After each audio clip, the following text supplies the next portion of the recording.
Yo, welcome back to the show. True crime, breaking news. Let's go. Let's talk with Chris. Step into the shadows where the stories unfold. Twisted minds, cold cases, secrets never told. From the latest headlines to the ones that haunt. Hey, Chris is diving deep, no time for what you want. A breaking news dropping, alerts on the screen. Murder mystery, the in-between. We chase the facts, we expose the lies. Justice in the spotlight, no compromise. Let's talk with Chris. True crime on the rise, breaking news hitting hard. Open up your eyes, be nice in the chair. The mod's gonna grab you, reach out and snatch you. Yeah, we'll handle that too. Let's talk with Chris. Dive into the dark, real talk, real cases, leaving our mark. True crime, breaking news every single week. Tune in, subscribe, hear the truth we speak. From disappearances to the killers on the run. Interviews, evidence when the deed was done. Chats popping off, but keep it respectful, folks. Trolls get the boot, mods on patrol. We cover the victims, the twists and the turns. Lessons from the past, so the fire still burns. No sugarcoating, we keep it real raw. Let's talk with Chris, the community law. Let's talk with Chris. True crime on the rise, breaking news hitting hard. Open up your eyes, be nice in the chat, or the mod's gonna grab you, reach out and snatch you. Yeah, we'll handle that too. Let's talk with Chris. Dive into the dark, real talk, real cases, leaving our mark. True crime, breaking news every single week. Tune in, subscribe, hear the truth we speak. When the night gets quiet and the questions arise, we're here breaking silence, exposing the lies. No holding back. This is where it goes down. Let's talk with Chris. True crime on the rise. Breaking news every time. Yeah, open your eyes. Be nice in the chat, or the mob's gonna grab you. Handle that. Let's talk with Chris. Subscribe, hit that bell. True crime. Family, we bring that bell. Let's talk. True crime. Breaking news. Woo! Total estimated length. Total estimated length. Yeah, let's talk. True crime. Breaking news.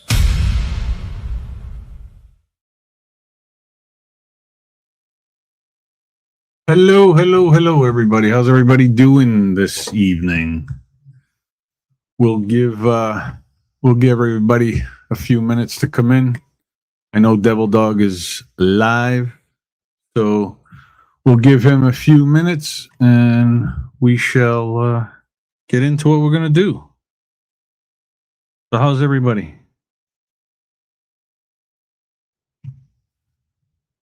And hello, Miss Barney. Hello, Paula, Melinda, Carol, AJ.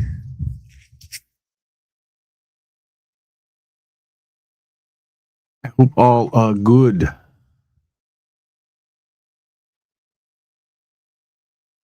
So we'll give everybody a few minutes and then we can get started. And I think kind of threw all this together. So I think we're going to be talking about Elena Moore, I think, and whatever Devil Dog would like to talk about. He's the boss. So we'll see. Hello, Miss Barney. Marianne, how are you?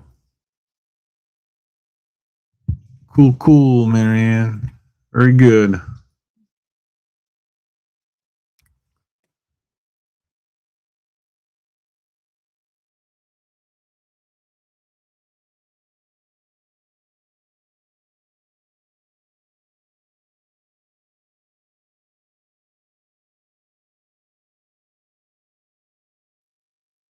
I know he is. What a horrible time for that. But hey, it is what it is. So yeah, I kind of had an idea that would happen. That as soon as we pick a time, JLR is going to come on.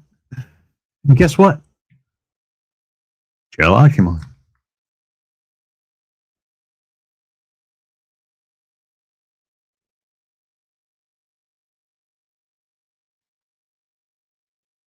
So like I said, we're just hanging tight till everybody can click over. Hey, Doug, how are you, my man?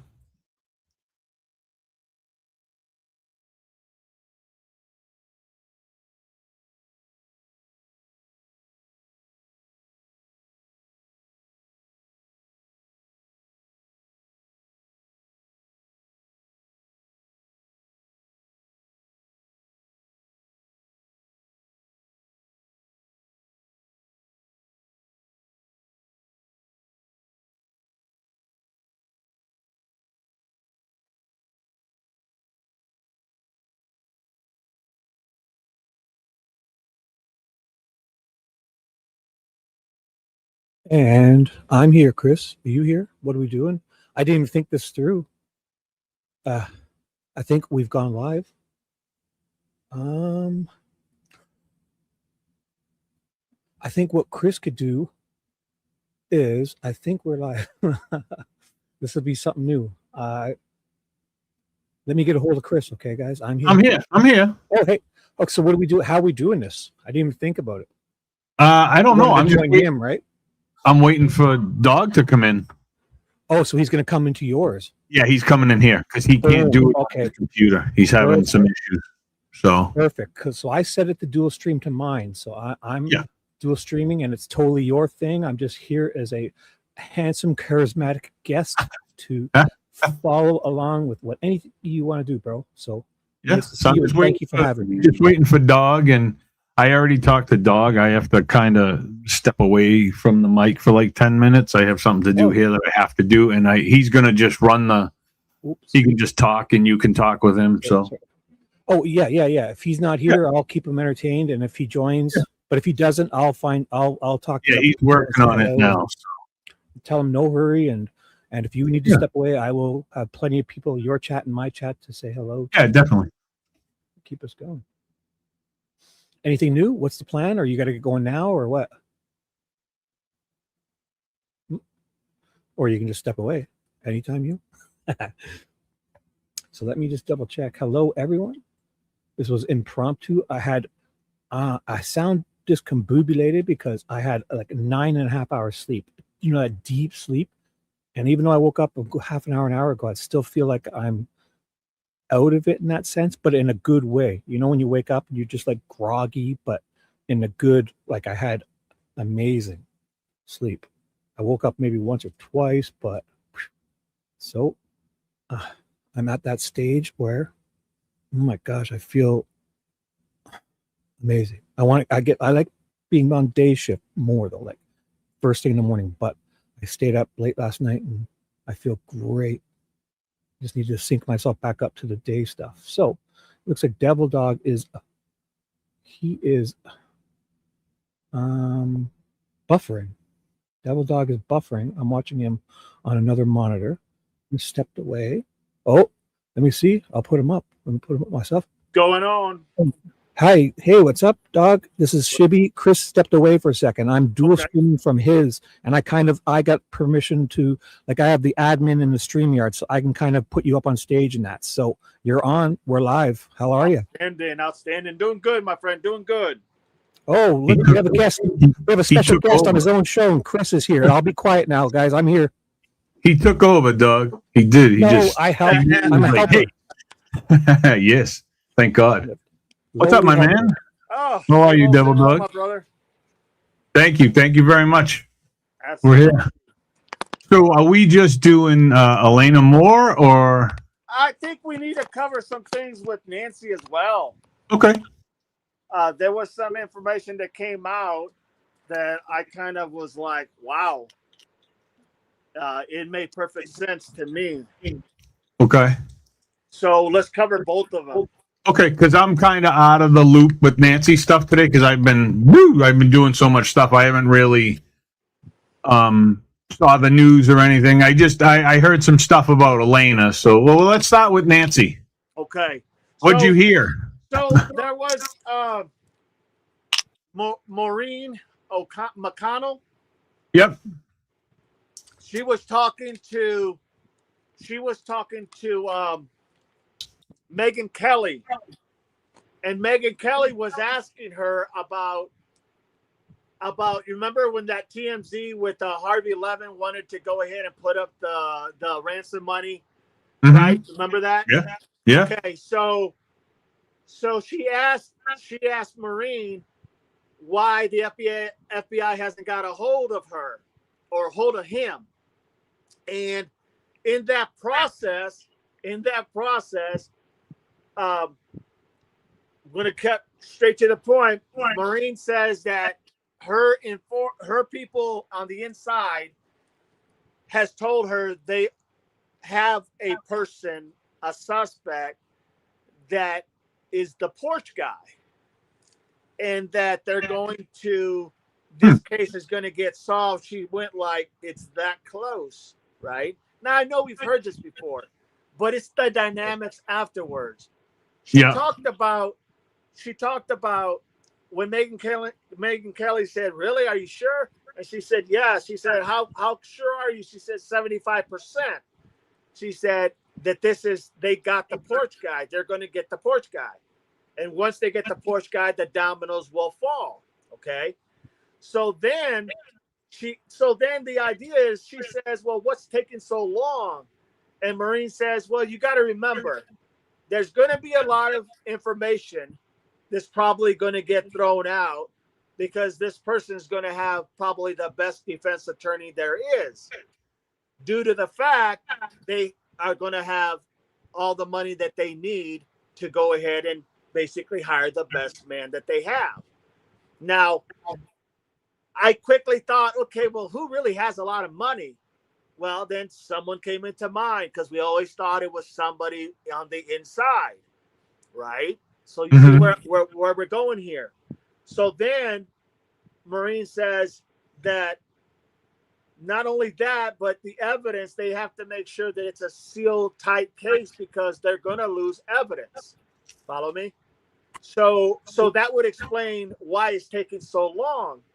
And then she went on to say that, and I'm trying to remember everything, but basically that information is going to get thrown out. You have to remember exactly what information would have been thrown out after 2 days, because remember, they gave the house back. Then they went ahead and took the house back again. So we talked about the fruit of the poisonous tree, right? So this good attorney, no doubt, is going to get whatever evidence came after that. For the most part, he's going to get a lot of this stuff thrown out, and that's what's causing the problem. So they have to make sure that it's a sealed tight case. I just happen to think, in my opinion, that it's the guy that we thought, maybe due to the fact of all the dynamics, because you still have all the telemetric information. You still have all the timestamps. That doesn't get thrown out, because that's already generated computerly, right?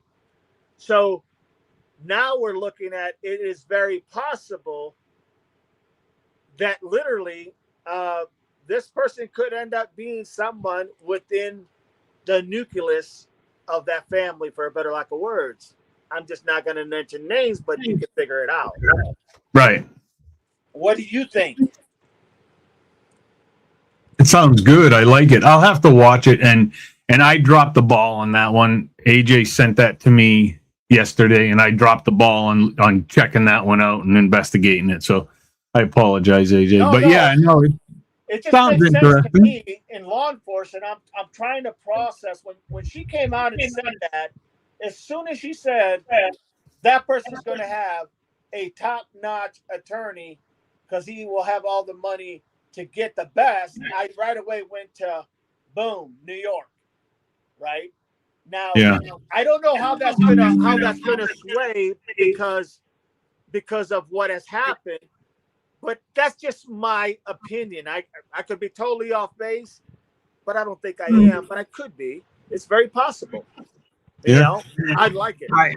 Yeah, there's no doubt in my mind. Whoever the porch person is, or anybody that's involved, is going to have the best lawyer that's possible, because they are going to try to throw a lot of it out. I mean, they're going to try to throw out everything in the house, everything outside the house, just because people were trampling all over it and they handed the house back in no time. The only thing I don't think they'd be able to throw out would be the video. Well, right. The video, the timestamp, right, the telemetrics, all that stuff is generated computerly, so that can't be tainted.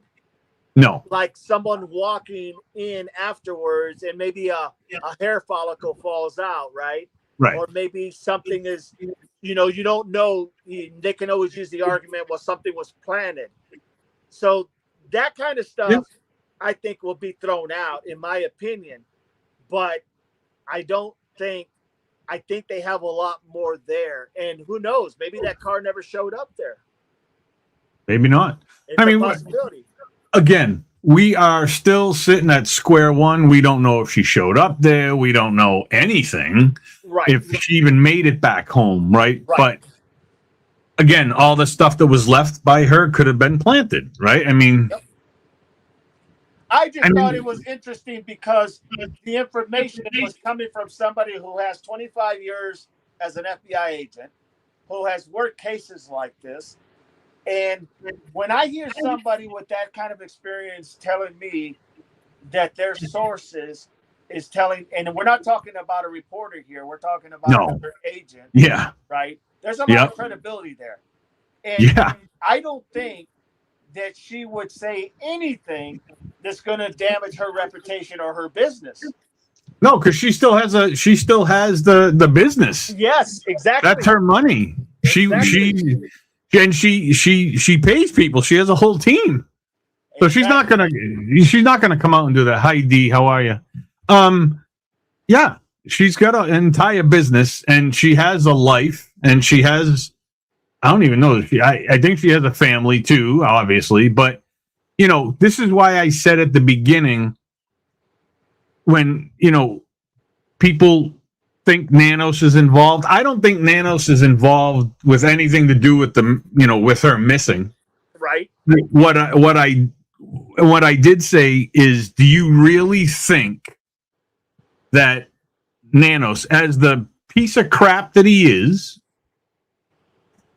do you really think he would put his life in jeopardy to go to jail for the rest of his life to help somebody, have the mother go away? I mean, I can't see that.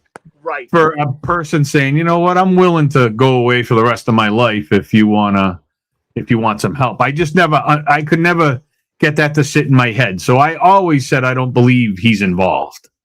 So, but yeah, I mean, if she's definitely confident and she knows what she's saying, because she wouldn't put herself in jeopardy.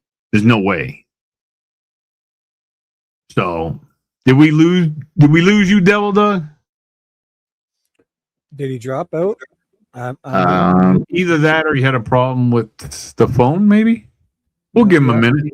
So, yeah, Shibby, you want to entertain for a minute? I got to step away for a second. Sure. Thank you, I was just saying hi to my chat and yours, and take your time. Welcome. I'll talk to the dog when he gets back. All right. Thank you. And let me just step in here. I'm trying to move myself from being in the middle of these two fine young men. I don't want to be like I'm the what is that called? Not referee. You know what I'm saying, right? Because I tried to take myself off the stage and put myself back up.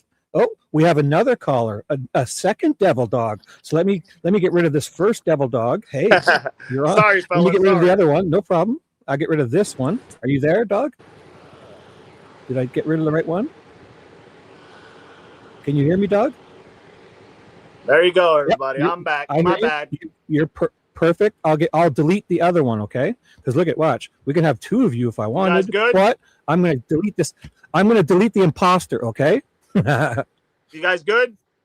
Yeah, we're good. Do you hear me? This is Shibby. Can you hear me? I hear you. Do you hear me? I kicked your other one from the studio. Oh, see, there's something going on there. He had 2 up, guys. So something's up. I had 1 up and I kicked the other one and they both disappeared. So, do you see me now? Melly says, I see you and I hear you, Melly. And when he pops back in, that there will be only one. We'll have figured out whom is the imposter and whom is the real dog. So when he calls back, I will pop him up immediately. This is Chris's show. Shibby's fortunate to be dual streaming. Oh, we have another caller, and here, dog. Welcome to the show. We had 2 of you. Dang, man, my bad. The everybody. imposter is gone. We have the real dog Lord, here. What's Jesus. up? What's going How are on? you, bro? Sorry about that. Don't you worry. It's awesome. How God, are you doing? I'm doing good. Are you working with the phone? It's harder on the phone, eh? The StreamYard? Yes. I should have got my laptop, but I'm having issues with it. Okay, there we go. No, it's perfect. How you doing? Perfect. Finish up. Good, if good. you were in the middle of saying something and you wanted to continue or whatever, Chris has stepped away for a second. No, I'm good. We're good. I just found it very interesting, the information, right? Very, very interesting, because it just kind of made sense with everything. You know what I mean? It made sense. Yeah. Now, once again, these are just opinions and ideas and theories. We don't know anything. Of course, we don't know anything. We don't have any. We know nothing concrete or anything that's really solidified. But what we do have is the idea that sometimes you need to just try to connect that dot, because if you don't, well, then you'll never have nothing. You'll never have anything until they give it to you, right? Until they this is the unfortunate part. When they don't release information, we're left to fill in the blanks on our own. And some people aren't as thoughtful as us, and I'll say allegedly, or we're just, this is our opinions. Some people start running with things as fact. And what we do, and I think you and Chris I've seen do very well, is say this is our opinions, one of many. Don't hold us to us. Don't pigeonhole us to one, plausible scenario. We have many, and we're just freeballing and brainstorming to come up with who knows what. Probably we might catch the guy ourselves. Well said, well said, my friend. So how you doing today? What's up? Not bad, man. Just been a busy day. Has it? Here, let me counter that with I slept until 2, like 9 hours straight. I was in one of those where I stayed up. I just slept in REM sleep. So I feel amazing, if that helps. I had to go ahead and I did a live this morning. I saw it. I watched you. Yeah, you were there. Well, not this morning. I was watching a replay or something. I was watching some replays. So I don't know, man. It's just been a busy day, man. So what was the topic we were on? Was it still Nancy, or did we move on? Chris has. We're now going on Nancy. We're still on Nancy, but yep. Really, I just wanted to get that out there because I've always suspected certain people on my pecking order, and as a person of interest, that the FBI should go talk to those people. That's what I mean when I say person of interest for me. And I just feel like literally like I just couldn't get away. I couldn't shake those individuals from my person of interest. And when this came out, I was like, holy moly, because I didn't know about it. And it was interesting. I forgot who sent me that information on that one. Somebody sent me, and I just was like, oh, okay, I'll watch it. And I watched it. I was on the go, and I had to pull over and listen to it. And I was like, oh, and it's just like, how when you hear something, you hear that little thing that's ringing in your head. That's what I heard. Oh, you're back. I'm here. I am here. Oh, you sound great too. I'm here for a minute. Love it. With the headphones on, your microphone is not confused, so you sound amazing, Chris. Oh, hey, thank you. Sorry, guys. I have to keep stepping away. I'm making dinner for the fam, so Hey, got to do fam first. Fam first, you know. That's it. So what are What we are you talking making us? about now? What are you making us? A little bit of steak and some Spanish Oh. rice, you know. Oh I man, I smell it. Smells great. Hey, that's the thanks. money. That's the guy with the money, no doubt about it. Yeah, right. I wish. So, oh, there's my Melly. Hello, Melly. How are you? Yep, Melly was his Hour, song. Melly. Come on now. Hour. No. There's so much with all of these lovely moderators to go around.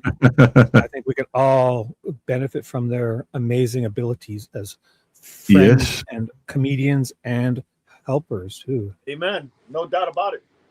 Nice. Amazing people, Nice. all of ours. So what Yeah. what do you what well, let's go and talk about Elena, because that was the information that I read. There you go. That what I sent you, that those messages were incredible. Yes. Just, and you know, I watched that lady, what's her name? I forget. Sandra? Yeah. You know something? I don't trust her. I So what don't did trust her. I missed these. Can you fill me in so I'm not as Sandra? Who is this? So that's what she claims is her best friend. And she interviewed with Brian Enton, and she interviewed with the PI guy, right? Did she do Yes. that too? Yes. But you know, she's the one that Elena said when they were out to lunch with all their friends. She had said to her, "Hey," when they were stood up and they were hugging goodbye or whatever, she said, "Hey, I'm fearing for my life," and her friend let her walk away. I would have never let her walk away. That's when you pull her outside and said, "No, we're not going to wait. We're going to go talk about it now." Right. And she didn't do that. And on the, what was the date? Was it the 4th when she missed her phone call? Or am I getting Nancy and her missed up date wise? I think it was the 4th, because that's when Yeah. that happened with the wait a minute. I don't even It was remember. the 4th. I think it was, I but think it was. so Elena called her, Shibby, on the 4th, and she missed the call. Well, is it the 4th? I'll have to look back. I forget the date. I apologize, because it was the Soon same after. Soon about thereafter, something it's anyways. Soon thereafter. What so, and then I don't know, Shibby, if you were, did we talk about the other day when the husband went and retrieved the car from, Yep. and he brought it home? Mhm. Well, number one, he shouldn't have did that. It's part of the Evidence. crime. It's Yeah. evidence. Yeah. But what I did learn today is that the last place, and I was crazy busy today, and it was from a popular channel that said the last place that she was seen was Planet Fitness, not anywhere else. Well, no, I heard that before too. And I've heard that before. yeah, it was the last place she was seen. So, was she there on a shift, or was she there like just doing her own little I workouts? think she was there working out. She was there working out, and the people inside they spoke to, but they didn't say she was odd or anything. They said it was just like a normal everyday. She talked to the people at the front desk.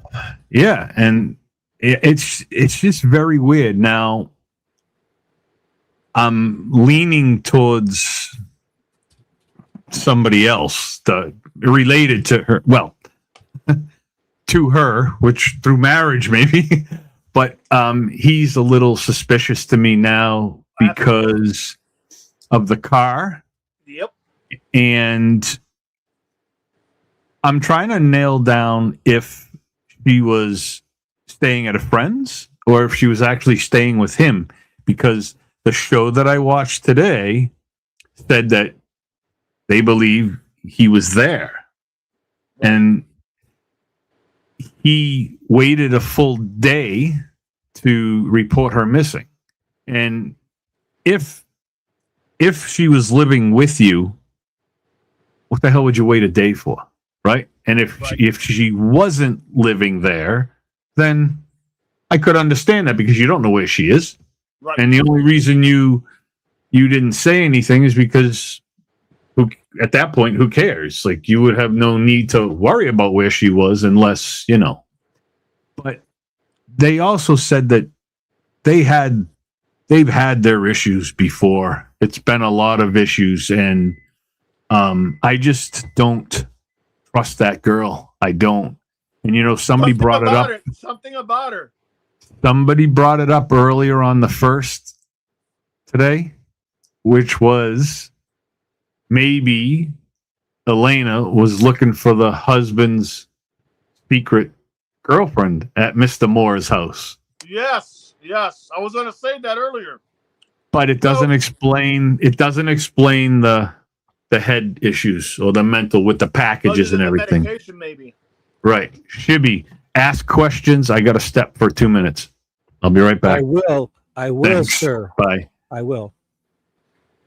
Ask questions is where are we at with that? With the go on. So the idea is that those letters, remember those letters that, or not the letters, but the notes that she wrote on her second Instagram?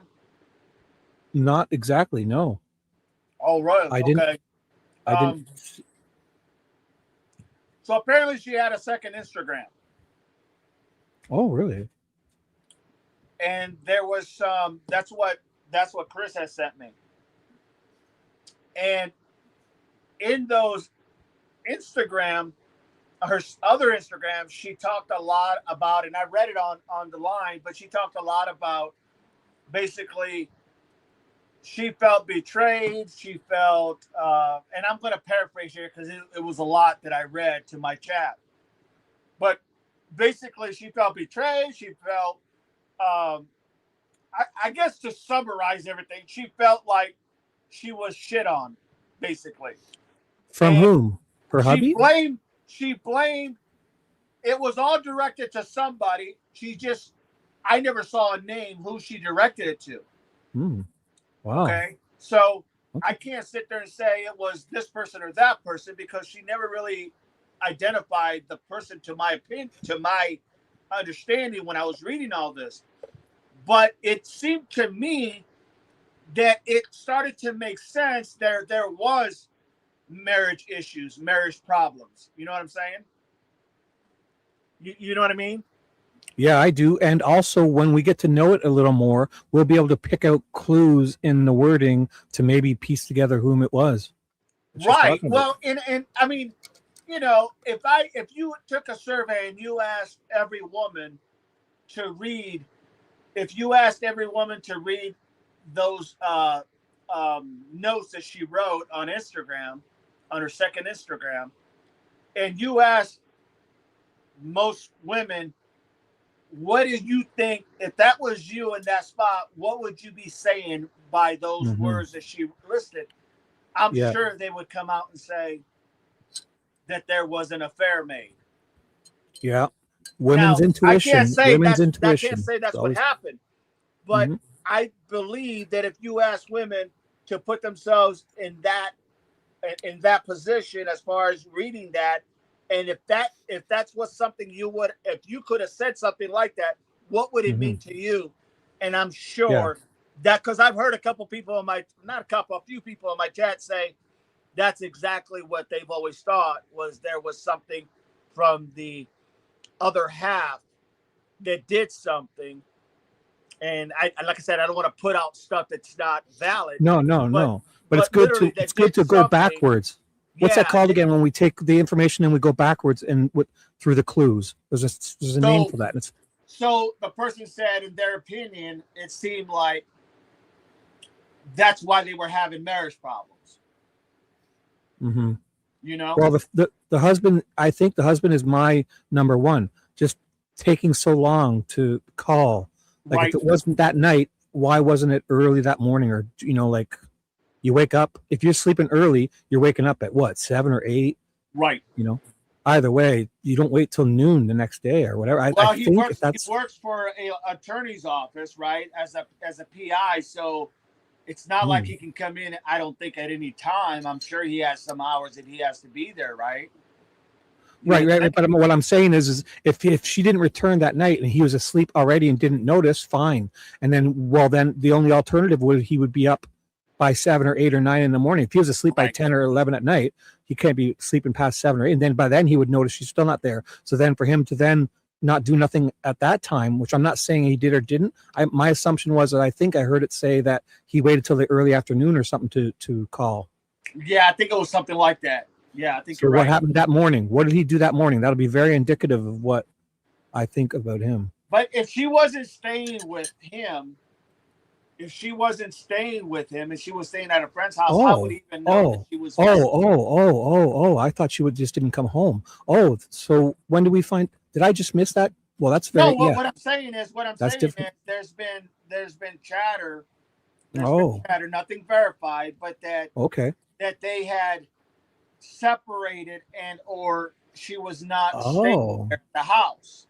Oh, that's the first I heard. It was that now, I thought she was returning home. Exactly that information that I heard. I'm not saying that's valid. I'm saying that's exactly what I heard. Right. So if it was that case, I would absolve him of all of that. If that were the case, that's just one of the plausible things we're talking about. Sure, but here's the thing: if let's just say, for a better lack of words, that if that was the case, that she wasn't staying with him. Now, I don't know if she was or not. I'm just telling you that was chatter that I heard, and that I read.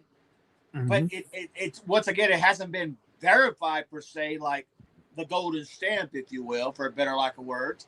Right. But the idea that literally, if it did, that she wasn't staying there, how would he had known that she was missing? He would not have, and I would never hold that against him if she was staying elsewhere. I would not. Right.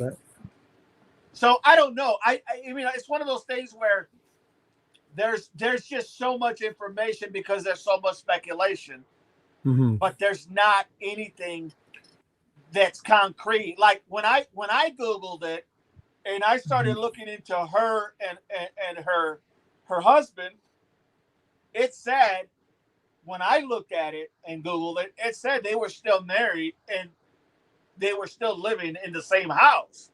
But I'm talking about others who have commented and stated that she was separated. And I think that might have come, I'm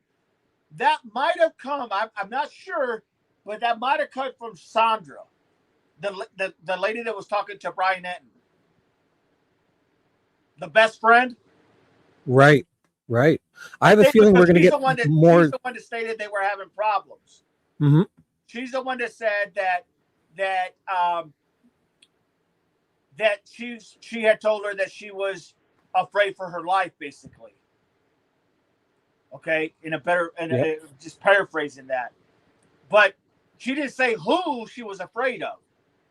Okay, she didn't say who was making her feel that.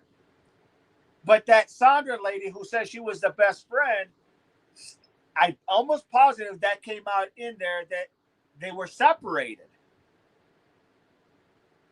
You follow me? I do, for sure. Now, I feel that. Now, I don't know if it's been validated or not, because just like Chris just said, he doesn't believe anything she's saying. That's who he was talking about. Right. Well, I have a feeling we're going to get lots more information, like real credit. Like we need those FOIA, those incident reports and stuff. I think we're going to learn a lot more than we have already with Nancy's case. Right. With this over Nancy's. So now I went to her Instagram, right? And I went to her Instagram, and I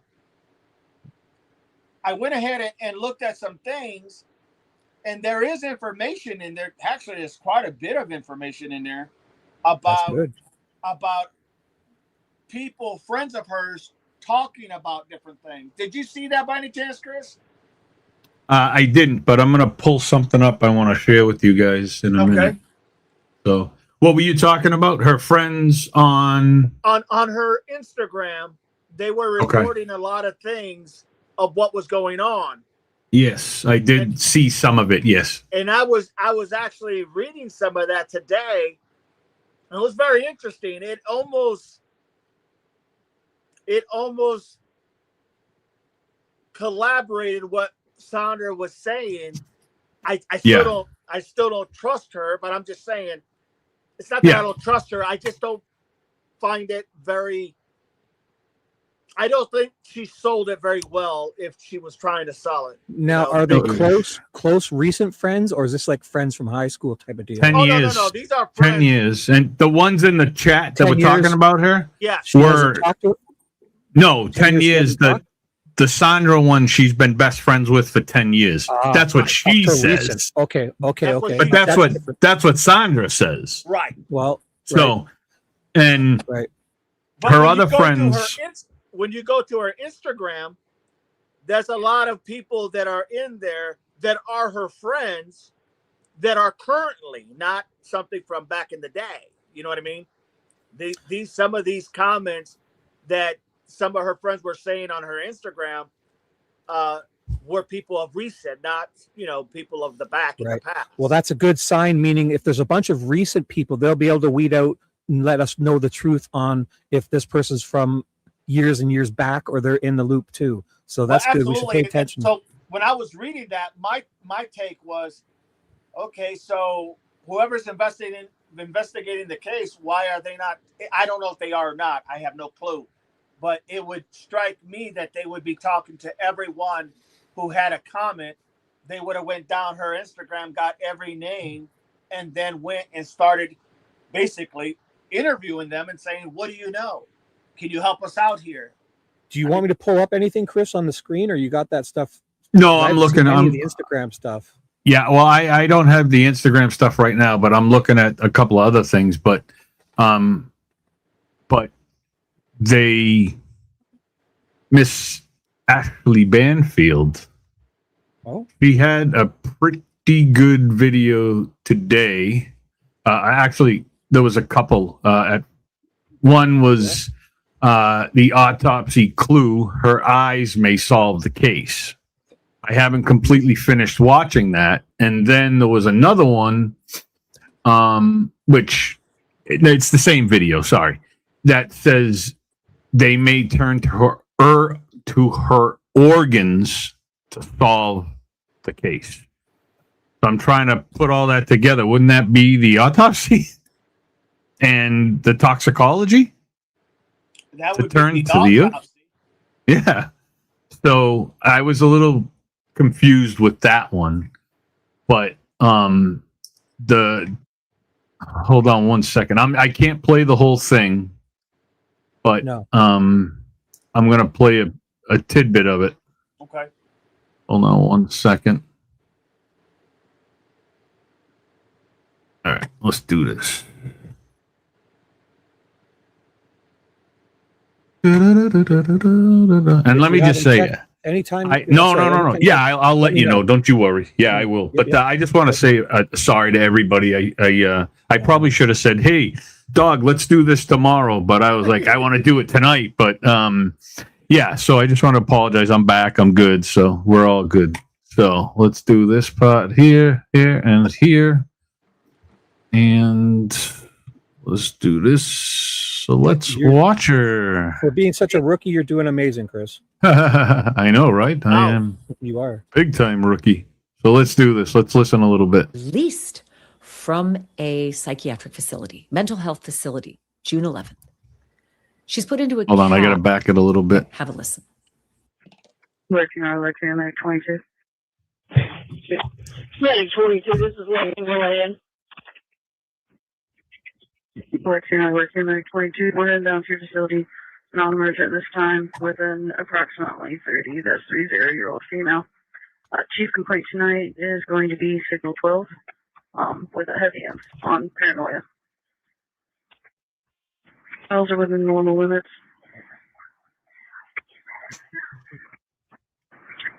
Negative SI or AI, but patient has been observed reacting to internal stimuli. We have about a 10-minute ETA. Need some vital signs for me? Okay, let me just pause it here. So this is the EMS, the ambulance, talking to their dispatch. Okay. So they don't name her.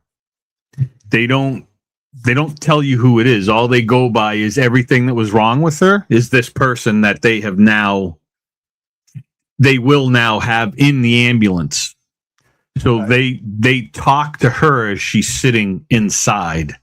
So we know it's her, but they just didn't name her. Got you. So Now, they wait, are, oh, yeah, So, sorry, I heard signal 12 in there, dog. Is that for yes. civilians present? What is signal 12 code? Signal 12 is the medical issue that you have in her town. The signal 12 is there's a mental episode going on. Okay. So, and they're kind of different all over by state, but that's what this I one just means. noticed that, yeah. Yeah. So, and they kept talking to her, and then this is well, let's just play it through, and then we can continue. It's a little tough to hear. I had you turned down. What was your last? Do you have vital signs on this patient? Negative right now. I'm having a call from the cab while they're keeping her calm. 10-4, Lexington clear. So we reached out to Lexington County to ask about this, but they have not responded to us yet. And quite frankly, even if they do, it's really, really hard with HIPAA laws to get any confirmation that that's Elena. So that's all I can go on is that we found this audio. It's dispatched from Lexington Medical Center, and that it is about a 30-some-odd-year-old woman right after a very strange incident that wasn't far away. So with that said, it's important to know the timeline on all of this, right? Because the autopsy results are not helpful. June 4th, weird stuff happening on the DoorDash camera. Right after that, there's an EMS call, right? For a woman who's disoriented, paranoia, possibly suicidal, off to the hospital. Then on June 11th, Elena Moore is actually released from a psychiatric facility. Okay, so that answers a question we had yesterday. How long was she in the mental hospital facility? Right? So they picked her up on the 4th. She went to the regular hospital first, which was with EMS. Right. And then immediately from the regular hospital, the police took her to the mental facility. I hate calling it that, but I forget the name. What's the name of it? Three Rivers. Took her to Three Rivers. So from the 4th, possibly, I don't remember what time of day or how long they kept her at the hospital. So it was either the 4th or, maybe early on the 5th. Sure. So then she got released on the 11th. So she was there, let's just say 5, 6, 7, 8, 9, 10, and 11, she's released. So it doesn't seem like she signed herself out. It seems like they just released her. And then on the 12th, what happens? Yeah, he calls her in, says she's missing. Missing. And then they find her when? On the 17th, I believe. So what happened between the 12th and the 17th is my question. Where was she? Where did she stay? Did she stay with him? Or did she stay at a friend's? Or did she not stay anywhere? Right? So let's see a little bit more, and then I'm going to stop it because I don't want to get on her bad side. Definitely Also, not. Chris, one thing, let me jump in and say that they talked about the CAD report too, and that's the whole, so we need to get our hands on that. Those are available. We got to get our hands on that CAD report. Yeah, I got to try to find it. So, it's like but let me just where everyone went, the reporting of all the officers and people that arrived and everything. And they went here, we did this, So I love those. Yeah, I can go back on the on my scanner app on the computer, and I can go back to her county and her town, and I can replay all the 911 stuff from a year ago, so I can get that no problem. That'd be great. So let's listen to a few more. She actually brings the the deputy coroner for that town onto her call. But unfortunately, it's way too long to play it. So if you guys want to see the whole thing, then go check her out, and it's on there so you can watch it. It's really good. And then listen, I wanted to, just before I forget, if you guys read the tape that's scrolling on the top of the channel, our channel, Let's Talk with Chris, will be live on the 30th, which is next Tuesday. We will be live from downtown Boston. I'll be giving a tour that everybody had requested on, I think, 2 lives ago. So I'll be bringing you guys to all the special places in town, Fenway and the waterfront and Paul Revere's house, the North End. We're going to see everything that's there, statue-wise, important-wise.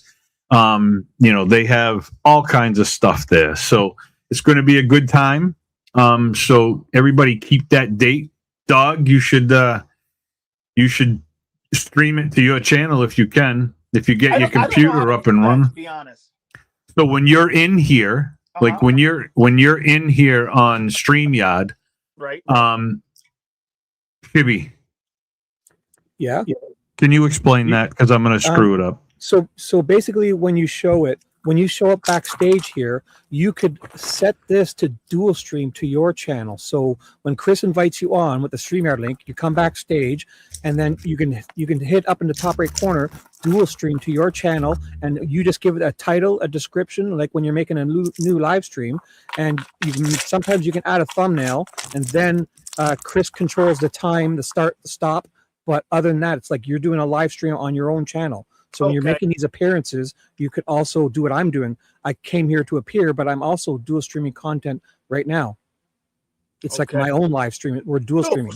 So where would I go from here? Like, are you on the phone? To your audience. Yeah. If there's a thing that says dual stream it to your audience, if you click that, it'll allow you to start streaming now. Okay. To your audience. I'm gonna try. Go for it. Yeah, go for it. A title and a description, and hit stream. Says log in, sign up free. Oh, if you're not logged, you have to log into your StreamYard for sure. You can't just click the link. You got to be in your StreamYard logged in. Okay, continue with email. Okay. And now you can do these things simultaneously and open up different browsers too. So if you use your laptop, you could do it from your laptop while you're talking. Oh, you can have 2, 3, so as long as you're signed in on your StreamYard, it'll know you can do it multiple browsers and do separate things.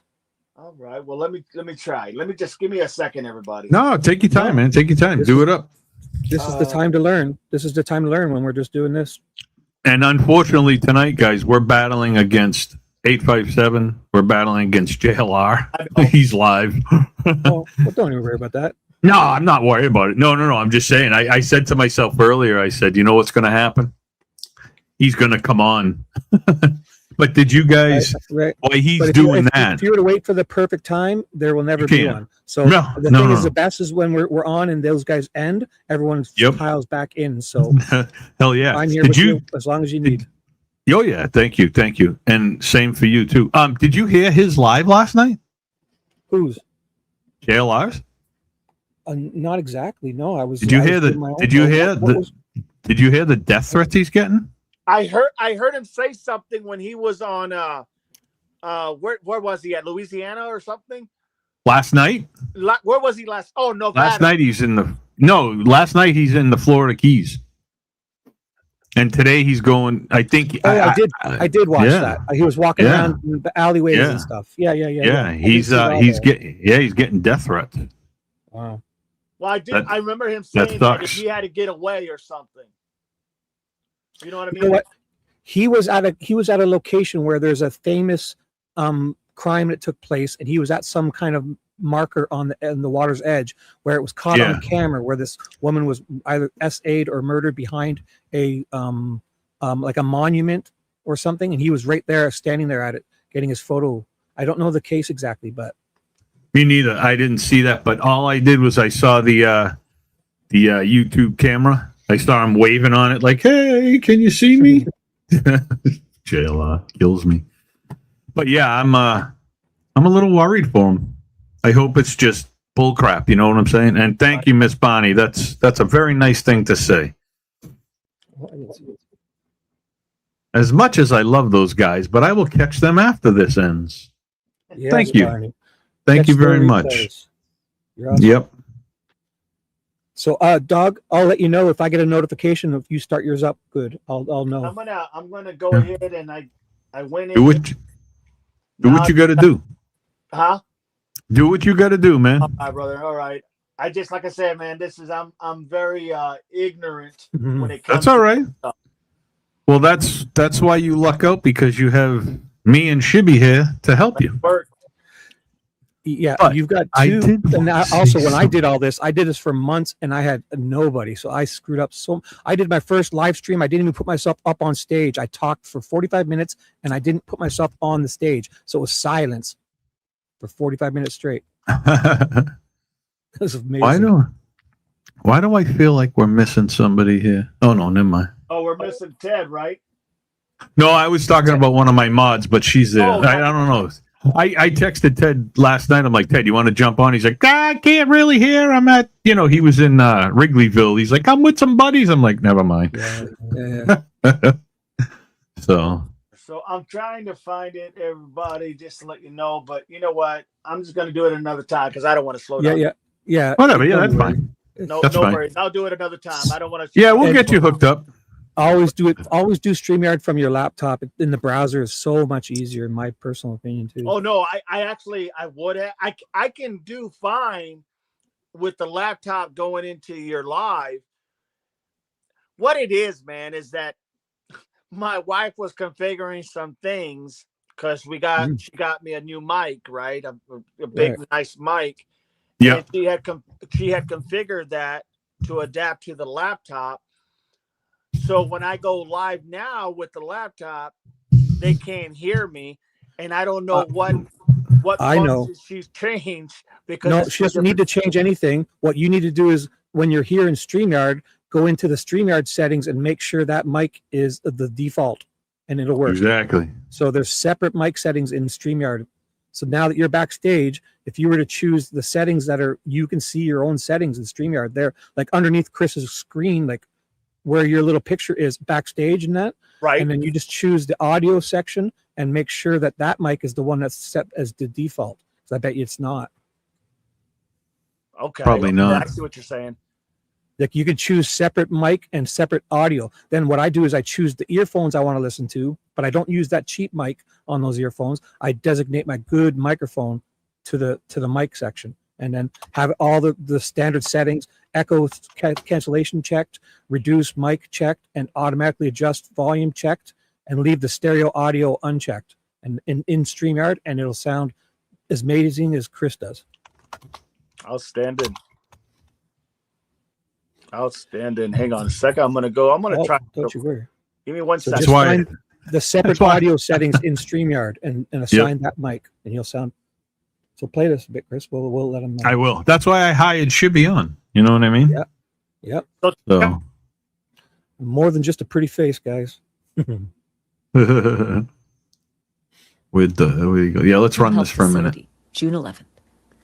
She's put into a cab. Don't even get me started on this. Mm-hmm. Why is a woman who's been in a psychiatric facility released into a taxi cab?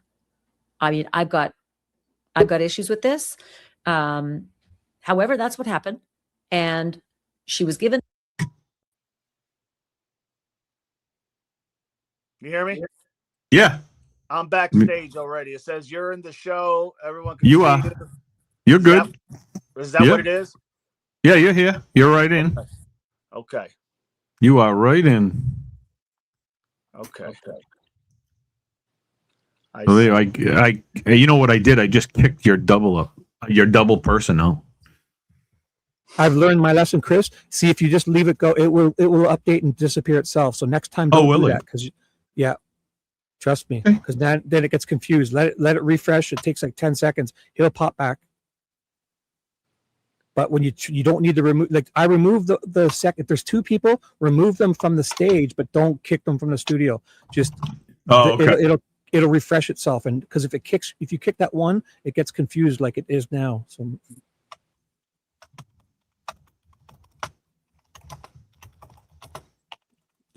what you could do is remove this one also and let the next one come up, take the stage. Yeah, I want to listen to this for a few more seconds, Okay. but I'll I remove always, Okay, go on. I can turn, and let me turn the mic down. I can always, what the hell am I saying? I don't know. Doug. Mhm. Doug asked a question a few chats back. And Doug, you asked about what she was doing at Planet Fitness. I'm going to touch on that in a little bit, so I didn't forget your question. So just give us a couple of minutes and we'll hit that, okay?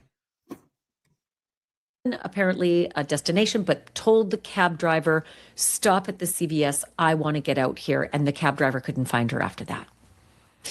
The CVS did not end up being the place she was last seen. She was last seen, according to her husband.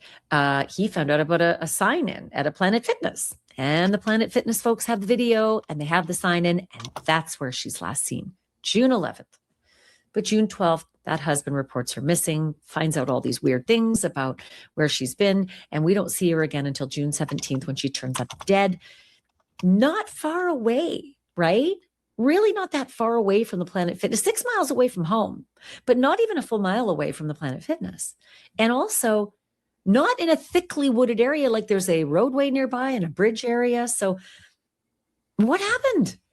How'd she die there? I wondered if she'd been murdered and dumped there. 6 days, don't know how long she'd been alive in between the last time she's seen and the time that she's found dead. Don't know how long she'd been there. But the autopsy says a couple of things that are completely like I'm flummoxed. All right. So first of all, they said that there was no immediate cause of death that could be identified. Well, we got that information from the coroner a couple days beforehand, who said, I can't tell you everything right now, but from my initial look, it's just too hard to determine. Nothing outwardly obvious. That was what we found out last week before autopsy. Then the autopsy happens on Saturday. And wouldn't you know it, they say there's no immediate way to identify the cause of death, that the body revealed no evidence of traumatic injury, including no bruising, no lacerations, gunshot wounds, stab wounds, blunt force trauma, strangulation, or other external injuries. So this wasn't a violent murder. That's at least something we can gather, right? Cause of death remains pending because at this time they've got to do additional testing to figure out, okay, how did this woman end up dead in the woods, lying there beside sort of a 12-foot drop, which, 12 feet might sprain an ankle, but you're not going to die, right? So they're going to look into histological studies. They're going to review her medical records, and they're going to do toxicology testing. I know you've got questions. What are histological studies? What's the tox? What are they going to do? Because, here's a woman who may have been on medication. She was at a mental health facility. She'd just been released before she vanished. So I've got answers for you, because Dr. Laura Petler, one of my favorite guests who knows so much about investigating death, she's going to join me in a moment to go over all of this. And let me tell you, I've been in this business a long time, but some of the stuff she told me in the interview I'm about to play for you just kind of made me, gave me the willies. But I'm fascinated because oftentimes when you find a body outdoors, the body tells you the story through the elements that it's been in. The insects, it's not just kind of gross. The insects literally tell a story. They can tell you time based on their cycle. And this is fascinating. Also, what's around her, the actual foliage, that can also help tell a story. So Laura's going to tell you all about that. And then she's going to tell you why Elena Moore's eyes could be the key to telling us how she died. I know.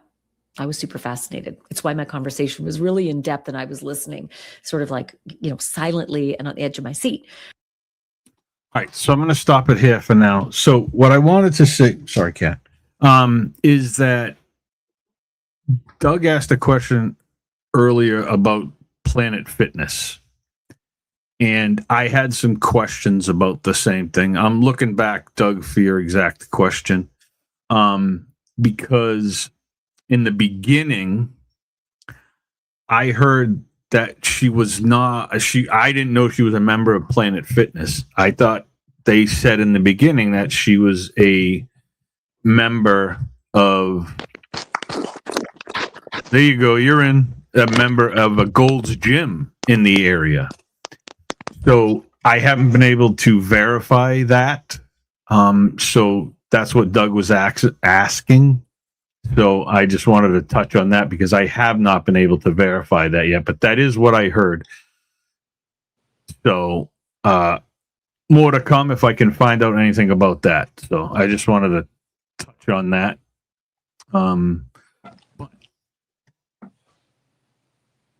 You hear Devil Dog? Can you hear us? Or are you frozen? Yeah, I hear you. Okay. You look a little frozen to us, but as long as we can hear you. Yeah, but I mean, we can see your face, so that's good. We know who it is. I don't know why I'm frozen. I tell you what, man, this is just a nightmare. It always is when it comes to a computer. It always is. God. Yep, you'll get it figured out. No big deal. Yeah, I know, man, but I don't like. Could be just your internet's busy in your area, probably. If you turn your camera off, sometimes it'll help because it's probably stealing all the bandwidth to broadcast cameras. Does anybody in the chat have any questions? I don't see any. No, I'm just looking to see if anybody wants to ask any. I thought she was she is a fitness instructor. She was a personal trainer, but like I said, I heard that she was actually a member at the Gold's Gym, and I didn't hear much about Planet Fitness, so that's why when Doug mentioned that, it rattled my head because I remember her being in Planet Fitness talking to the people. So I'm just trying to figure it out, and whatever I can find out, we'll there he's gone again. We'll go and figure it all out. But let me play a few more minutes of it. So we're waiting on cause and manner of death. And you know the difference, right? The manner of death is, suicide, homicide, accidental, those kinds of things. Sometimes it's undetermined. But cause of death is, was it a strangulation? Was it poison? What was it that caused the death? And then the manner of death is, how'd that person die? Did they die at the hands of another? Did they die in a homicide, man on man? Did they die in a suicide? Did they die natural? Like that's the difference between cause and manner. And neither of those can be determined right now on Elena. So we still have to wait for the Lexington County Coroner's Office to get these additional tests, which could take weeks. We all know toxicology can take weeks. And I honestly couldn't even tell you how long histological studies take, but I guess somewhere around weeks as well. One other thing that we want to include before we go to Dr. Laura Petler is that there is a police report, and thank you so much to Plundered True Crime for digging this thing out. You guys are amazing. The police report is interesting. It is how Elena Moore's husband shows up at a police department to report that his wife is missing the day after that she's actually gone missing. But you kind of see the machinations of him showing up at the PD coming to get his information. They call him a victim instead of the missing person a victim. It's all very odd, but they also call him a complainant. And then they also, weirdly, they call Elena the suspect. I thought that was weird. You're missing, but you're a suspect. Anyway, it may just be their terminology, but I'm going to get into that with Dr. Laura Petler. But if you haven't seen my interviews with Dr. Laura before, she's a forensic criminologist and a death investigator, but she also has this outfit called Laura Petler and Associates Death Investigations, and happens to be a sworn deputy coroner in, you guessed it, South Carolina. So the fact that we have a South Carolina autopsy, a very mysterious death that, could use a little investigating, given the fact that they can't come up with cause and manner of death right now, Laura is the perfect guest. Here's my conversation with her. Yeah, I got to stop it there. I can't play anymore, or she's gonna kill me. So, but yeah, so I thought that was kind of, did you hear that end part about, Elena being the suspect? Yes. What the hell's that about? Like that's odd. And one of the biggest things that stands out to me is the way that I don't know this picture right here. I don't know how old it is, but she doesn't look anything like her. No, nothing. Nothing like her. Nope. So obviously there was some. How does that happen? You either let yourself go and don't take care of yourself, or drugs, maybe. Maybe she had turned to drugs and we didn't know. It's probably, Chris, more she just let herself go. Yeah, because it does not look like her at all, and that was the first thing that stood out about me when I saw this, this case, and I was like, well, wait a minute, it doesn't even look like her. So it was just kind of hit me odd. But again, there's a lot of. It's like we're back to back with these suspicious cases. Like, here's this lady who's missing and then found dead. And then there's questions, with no answers. And we're now waiting on a report to see what was in her system. And I don't know what the coroner. I haven't gone any further than the part that I just showed you guys. I haven't gone any further to watch the coroner lady. But what can she tell from those eyes? You know what I mean? And she said that she could probably tell the cause of death by her eyes. So interesting. Well, Chris, one of the things too is you remember that email you sent me with those notes or the letters she wrote on her Instagram? Yes. Okay. So those were written, I thought, fairly recent, correct? I believe some of them were. I'm not sure if they all were, but yeah. And so the reason I bring that up is because that's probably what she was going through during the time when she was saying how she was feeling, and how she was going through these dilemmas or problems or insecurity or whatever. Right. That could be a reason why she looked one way at one point and then let herself go because she was on that spiral. Yeah. Yeah. I mean also a V in my chat. Hello, V, my lovely. Yes. Hello, V. My lovely conscience moderator V says maybe she did a little photoshopping on the photos she posts to social media. Like, they spice them up a bit too. Oh, yeah. Yeah, true. Oh, definitely. Yeah. But she looked nothing like the lady from the picture, video the recent DoorDash. Yeah, no. Right. But so I'm now with what we discussed about her car being found and the husband towing it back to his place.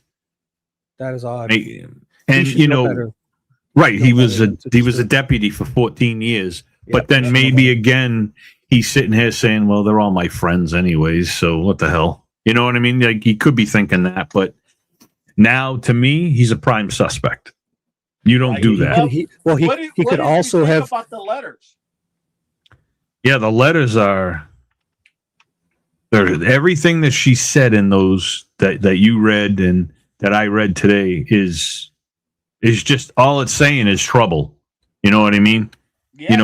With him. I mean, unless you know what I mean, it's all about. Because I can't think of anybody else she could have been talking about other than him.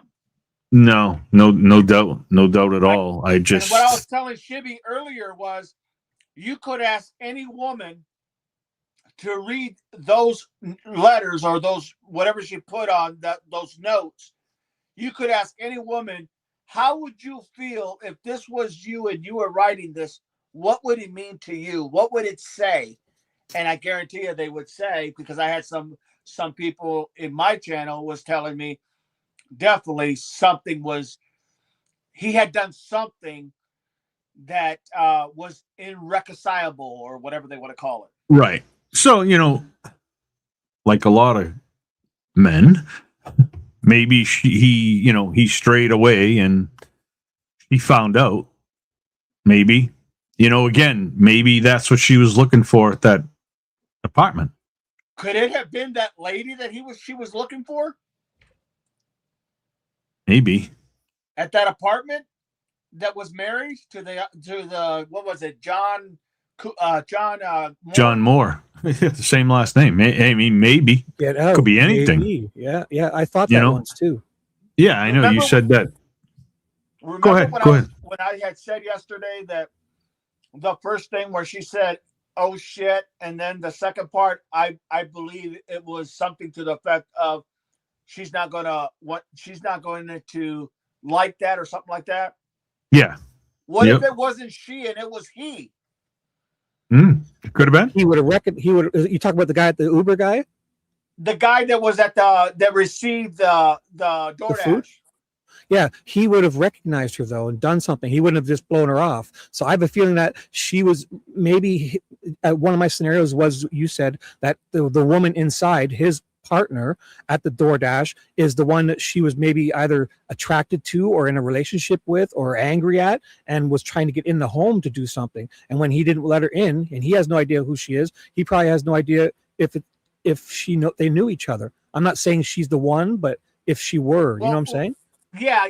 What I'm getting at though is, what if she wanted to see if the wife of John, okay, if the wife of John was in there, because that's maybe who her was doing something with.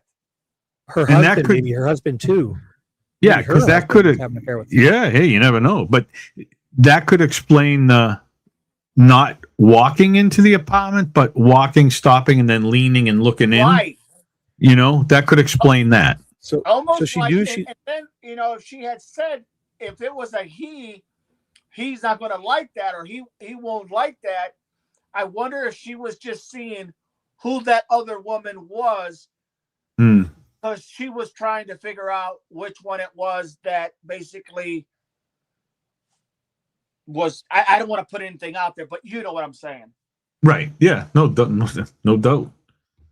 So it would make sense to me that those letters that she wrote that literally said all the things that she was feeling with or going through, the emotions, the depression, all of that stuff was during probably the time when everything started going downhill for her. Yep. Now, I thought when it came out, at first, wasn't the last video of her walking away from, was it walking away from Planet Fitness or was it walking away from Publix? I thought it was walking away from Publix. And that's what I thought.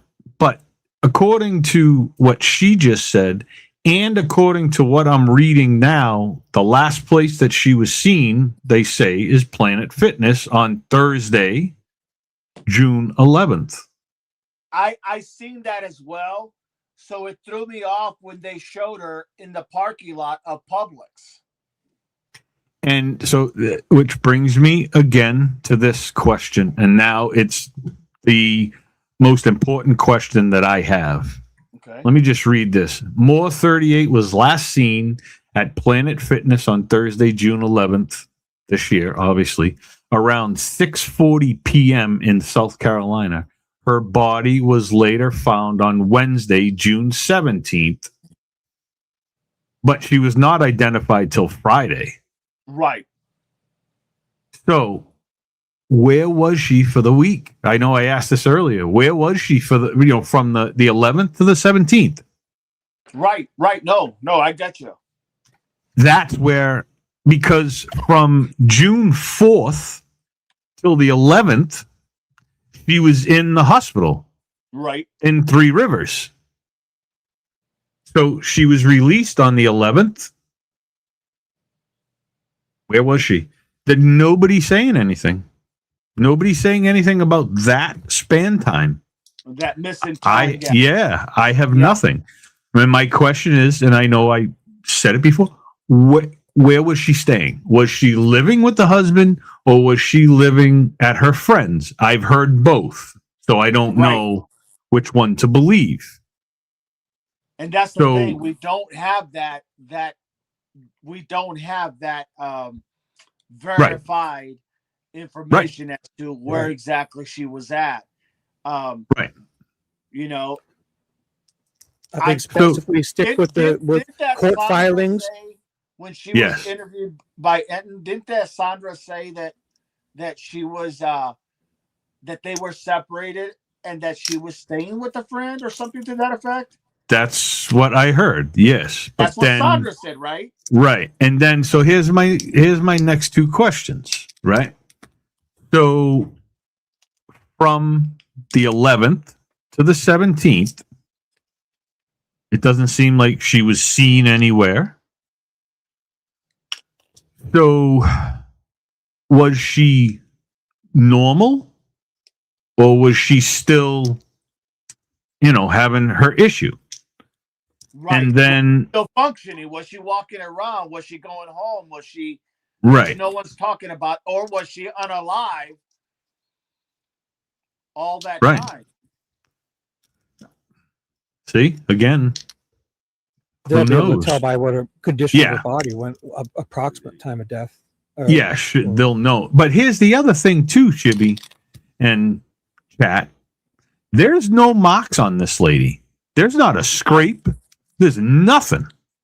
So if you fall down a ravine and you slip down the side and down the ravine, you're going to get some type of a scrape or some type of a scuff mark. Even if you have pants on or a long sleeve, you're still going to get something hand-wise, anything. Right? They didn't find anything. There'll be marks on the side where she hit if she was thrown or fell. But also, is it down there? Can you walk down there, or is there a pathway around to get down there? Is it hiking? No, it's a bridge, down, right? Double D. It's a bridge, and then the sides are just kind of like I guess like an embankment over. Yeah. And then, so they found her down the ravine. I think they said it's about an 8 to 10 foot drop. Yeah. Oh. So if you're dropping 8 to 10 feet, you're getting something. But she's got nothing. Yes, Photon, the toxology report, we're waiting on that. It could take 4 to 8 or 4 to 6, double D. 4 to 8 weeks to get the tox. Yeah. It takes 4 to 6 weeks. Yeah. So 4 to 6 weeks. And I don't even know if you can. I don't think they're going to put a rush on it, but I still don't think you can because it's still the same thing. You know what I mean? So the only difference is that they do a lot of their reports right there. In other words, a lot of their testing. So they have a facility to do that at their home place. Yep. And also the law enforcement sometimes sits in and as they're present during the autopsies too. So true. But here's the other thing. You know what I'm thinking? You want to know what I'm thinking? In my opinion, just my opinion, I would not be surprised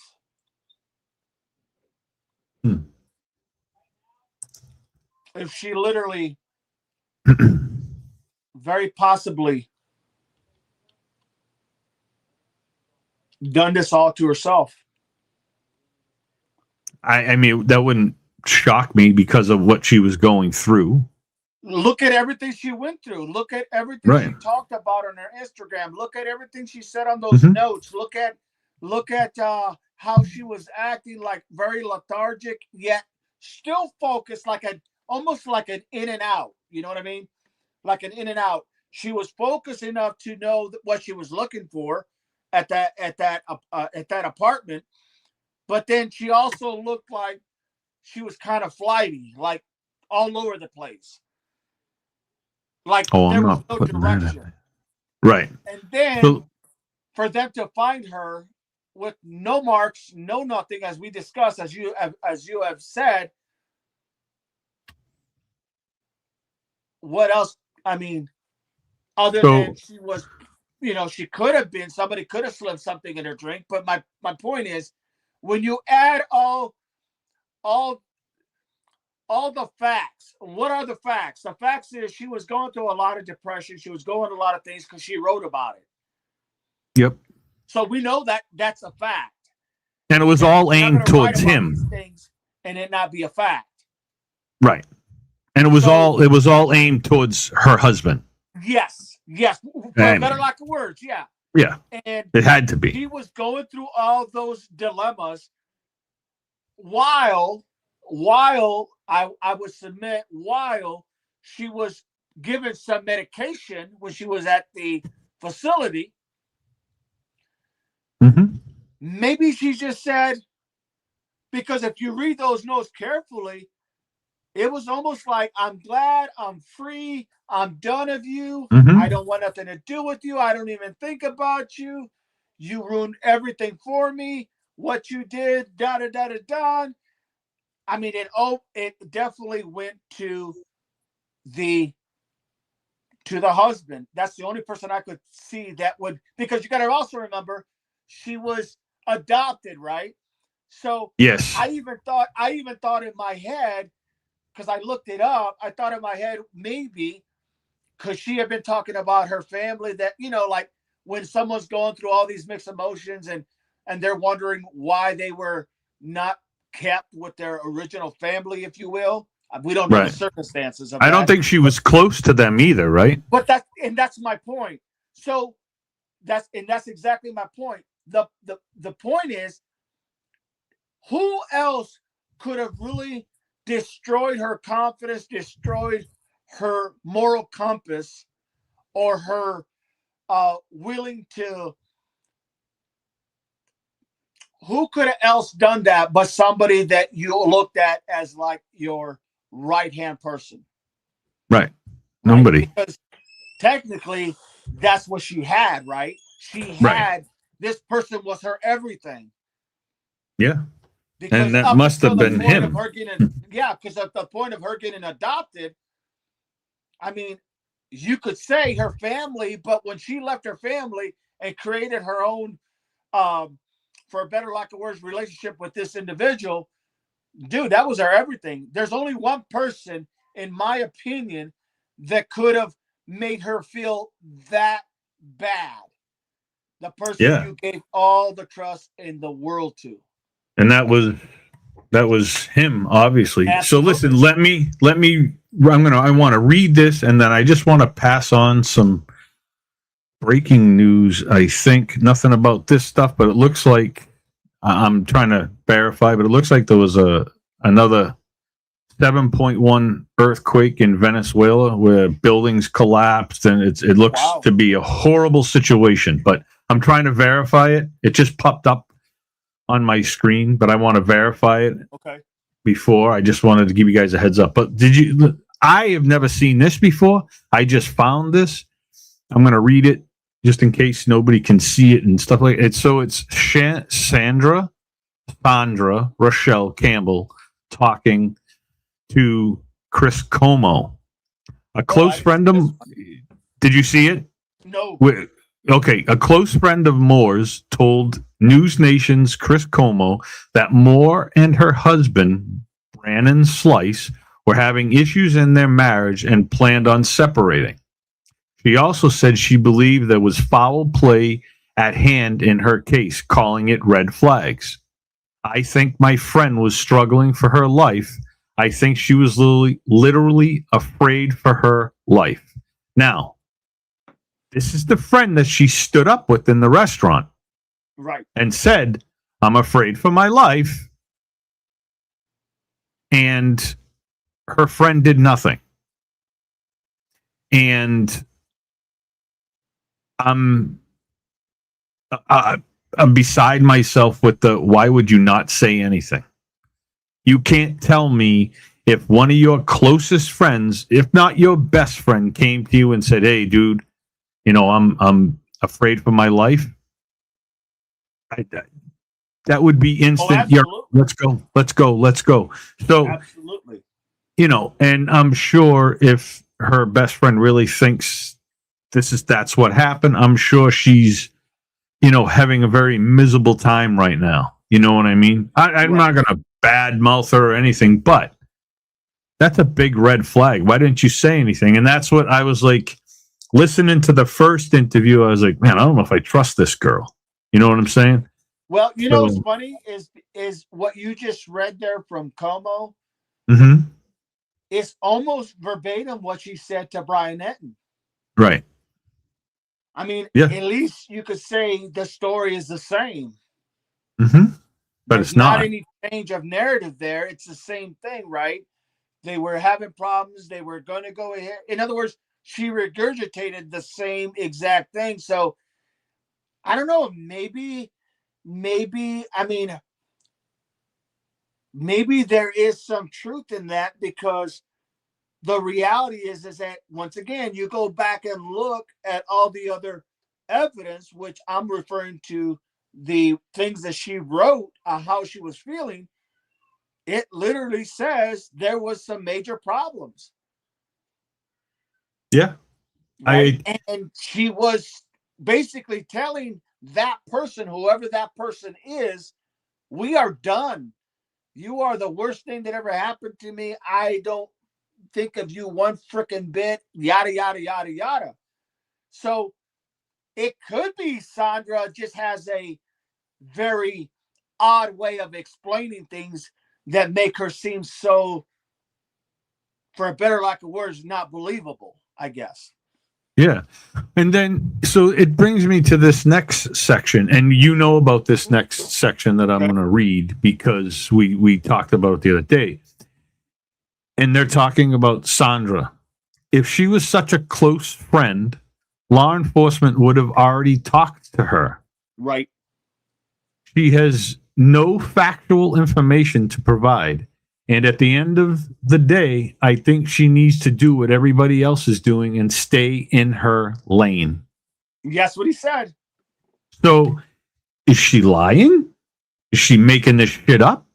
Well, here's what I look at that, because I know exactly what you're saying. And I'm looking at it as and I'm not trying to, once again, throw something in the whole what we're saying, but or he did work for the county as a deputy for 14 years. Mm-hmm. Did they not talk to her because they didn't really want to hear what she had to say? Did they know what she's like in that? In other words, do they know something like, how somebody, for a better lack of words, it's not so much cry who's wolf, but somebody always says the same thing, and everybody's like, "I'll be quiet, I'll be quiet, I'll be quiet." After a while, you become a nuisance, right? And no one takes anything you say seriously. Yep. Is it possible that they didn't talk to her because they didn't want to talk to her? Because they didn't want to hear what she had to say, because what she had to say is very incriminating. Right. Or just another theory that just rang through my head. Do they know she's a nutbag? Well, yeah, absolutely. Absolutely. Because I got one guy telling me here, Como, telling us that, she said she thinks it's this and thinks it's that. And then we got another guy telling her to shut up and stay in your lane. You don't know what you're talking about. Well, and then you go to that guy that's telling her to shut up and stay in her lane. He's the private investigator that the family hired. Yep. And he knows him because he worked with him for at least 14 years, because he did like 30 some years. Yep. So they work together. He says, I know that family, and I know Brandon and Elena. Brandon and Elena, that they're great people. So I asked like you, I asked myself, okay, what is he supposed to say? What can he really say? Let's put ourselves in that shoes. If that is your friend and you know there's been problems and that friend of yours is telling you, you were only hearing one side of the coin here. But if that person is telling you it's not like that, she X, Y, and Z, you're the private investigator being paid by the family. What are you going to do? Do you you follow what I'm saying? I hate to sound kind of nefarious, but did he say she needs to stay in her lane to like basically shut her up? That's what I'm saying. Like, shut your mouth. Now I'm gonna throw. I'm gonna throw something else at you, and tell me to stay in my lane too, if you need to. What are the chances that Brannon and Sandra got involved somehow? What do you think? Well,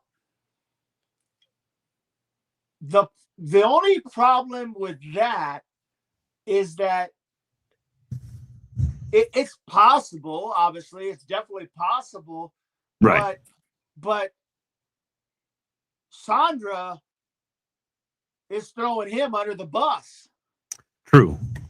That's the only thing that I was like, well, probably not. But yeah, because she would be throwing him under the bus, and if it was something that happened a while ago, when I looked it up today, they said she was with him for approximately, they said 8 to 9 years or something to that effect. That's a total combination of being married and being together.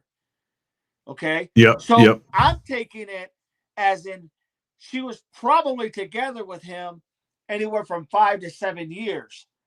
And they were only married for 1 to 2 years. Yeah. Okay. So maybe she found out something, or maybe he did something after they got married, or because she would have never married him if it was before then. So maybe she did something with, like you're saying, it's a possibility. But the only thing I would say was, well, why would she throw him under the bus? She would try to, I would think she would try to cover for him rather than go ahead and throw him under the bus, because then that little side thing that she had with him is no longer non and void. Right. I mean, that was just something that ran through my head. I was like, well, what if? That's a good point. I mean, it's very plausible, but look at when you get a chance, look at that picture when they're all in the restaurant. Yeah. And look at her. Okay. Look at her as an Elena. Okay. And she is with, in one of those pictures, she's with a certain individual that she seems really like, you see that sparkle in her eye. Right. Do you know? I don't know if anybody really caught that or not, and I don't know if I'm bringing something that maybe there's nothing, maybe they're just really good friends, but it almost seemed like it was chemistry there. I haven't seen any of the photos myself. I'm actually looking for the video now. So, but he's gonna be, he's not Caucasian. Yeah. They just have that look like, how can I say? Sometimes you think things are greener on the other side. Yeah, but they're not always. There never are. Never. Not without consequences. Yeah. It seems just so. She's definitely photoshopping her photos. I'm looking through some of them now. Like severe. Yeah, I'm sure. Photoshopping, not AI, like just changing like V shapes and definitely. Yeah, definitely.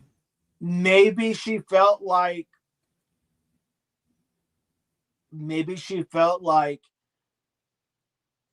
she wasn't good enough, and that's why she got into working out. I'm gonna show you, you SOB. Or these are like I'm 10 look years better ago, than you and ever when she was really in shape, like we were all in shape like 10 or 15 years ago. If I showed my photos wasn't. 15 years ago now, yeah, not quite the same. No No. doubt. That's I'm with you, brother. So what Yeah. we should do is when you see those photos of her, try to look at clues of the time, because sometimes you'll see things that are like a flip phone or something, or Yeah, to that tell came you out then. Exactly. yeah. So I'm paying attention now to all the Oh, photos, are you? looking for little clues. Oh yeah. Yeah. I haven't really looked at any of Definitely. the photos. I wasn't really thinking that like to pay It's attention. another. Place It's the time another of the strange. photos. Another strange case. Just another. I mean, do you strange see case. those? Did you see that picture when they're in the restaurant? Yeah, I did. No, I haven't. Did you see I'm looking anybody for it, that so. was like with in one of those pictures? I'd have to go look at her. Maybe I pulled up what I did is when I pulled her up, I went to images. Mm.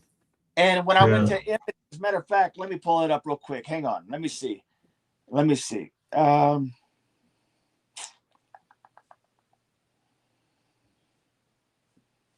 they're in a restaurant somewhere. I'm looking for those. Yes.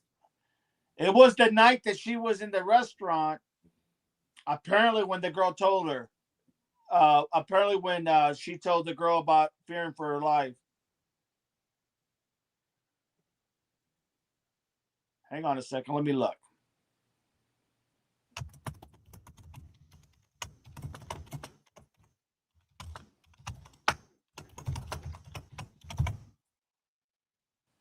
Okay, so let's go to this. There's that one. So let's see here. He definitely was attached to Planet Fitness, no doubt. But I don't know where this Gold's Gym thing comes up. But it doesn't. I mean, oh, Jesus the Gold's Christ. Gym. Yeah, I've heard of that Gold's Gym. A Gold Gym. I mean, I'm sure we all. Yeah. Now, Shibby, let me just show you this. I just want to show. Oh, where's the act? Okay, hold on. 1 second. This is the only thing that I said anything about her looks. It's just. Hold on 1 second. Let me just share the screen here. Oops, just popped about Nancy. I didn't see it though. And it definitely looks like there was a massive earthquake in Venezuela. Oh, really? When? Recently, I guess. Now. Wow, I didn't hear that. Yeah. There's some video of it. Why can't? Oh shit! Did I just drop Double D? You still here? No, I'm he's here. There. Oh, okay, cool. I dropped the thing I was trying to share. Dumbass. Did you just agree with me? I did. Nice. I did. Shibby. Okay. Looking good. Oh, there we go. I see your screen. Everything's perfect. Yes, I see that picture. Look at her. I know. Look at her. Doesn't look nothing like her. I don't care if it was 5 years ago or 4 or 5. Yeah. But look at that face, dude. Mm-hmm. There's just She you couldn't even tell. Different person, not exactly. better. That's why I'm like, did she just give up, or she altered her photos so much to make herself look good? She doesn't even look the same. Hey, look right here.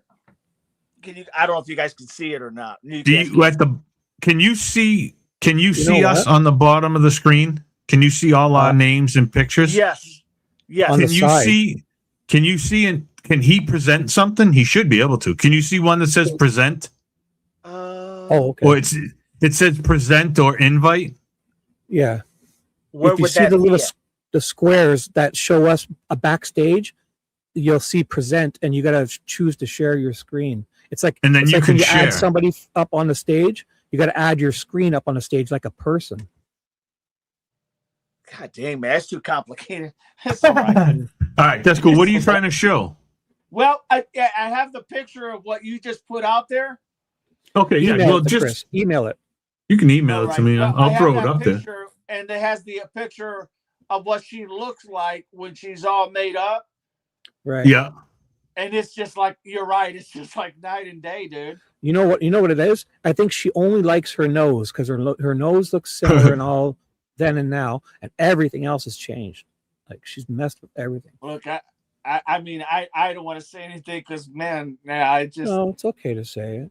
I mean, Yeah, we're trying to get the answers. The truth hurts sometimes. We're not cutting her up.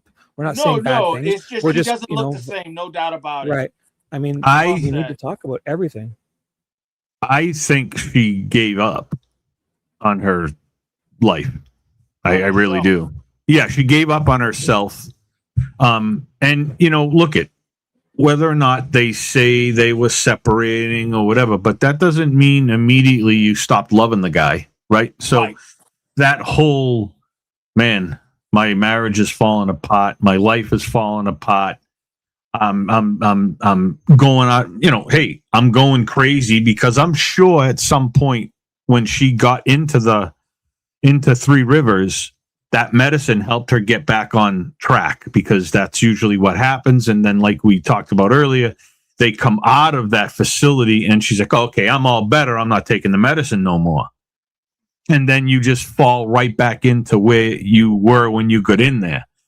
So I'm just thinking, you know what? She was like, you know what? This is ridiculous. I don't want to lose my marriage. I don't want to lose him. And I'm just miserable. And I think she just gave up.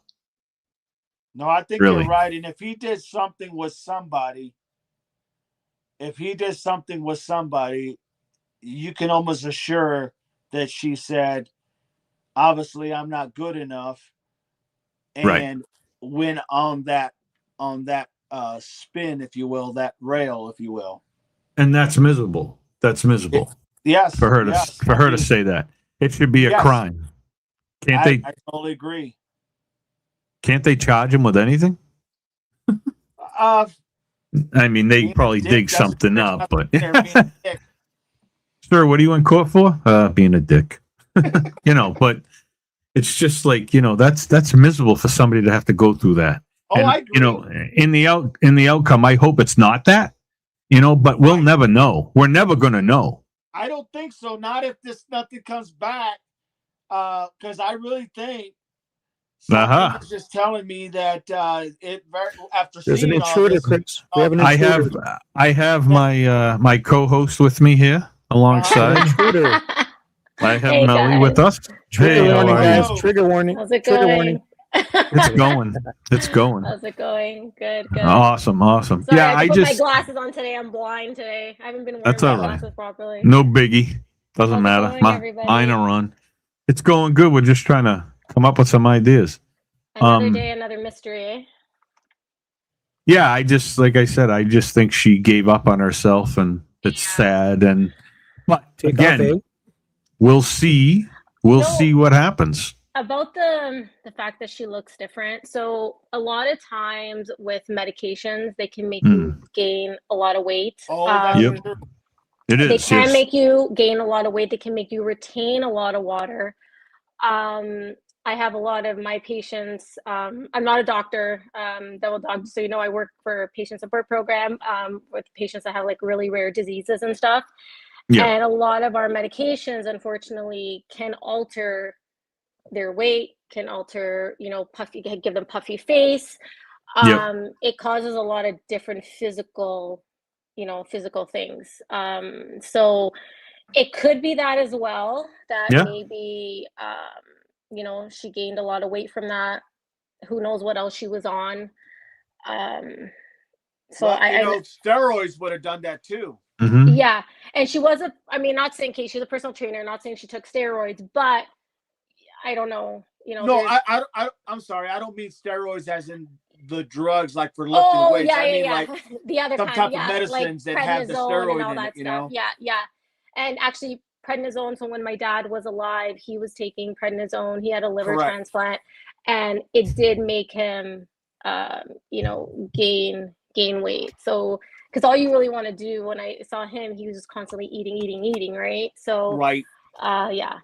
So maybe that's why her appearance seemed, different than what we saw. We don't know. Do we even know how old those pictures are that they showed us? If we don't even know how No, old That's those what are. I'm trying to figure out.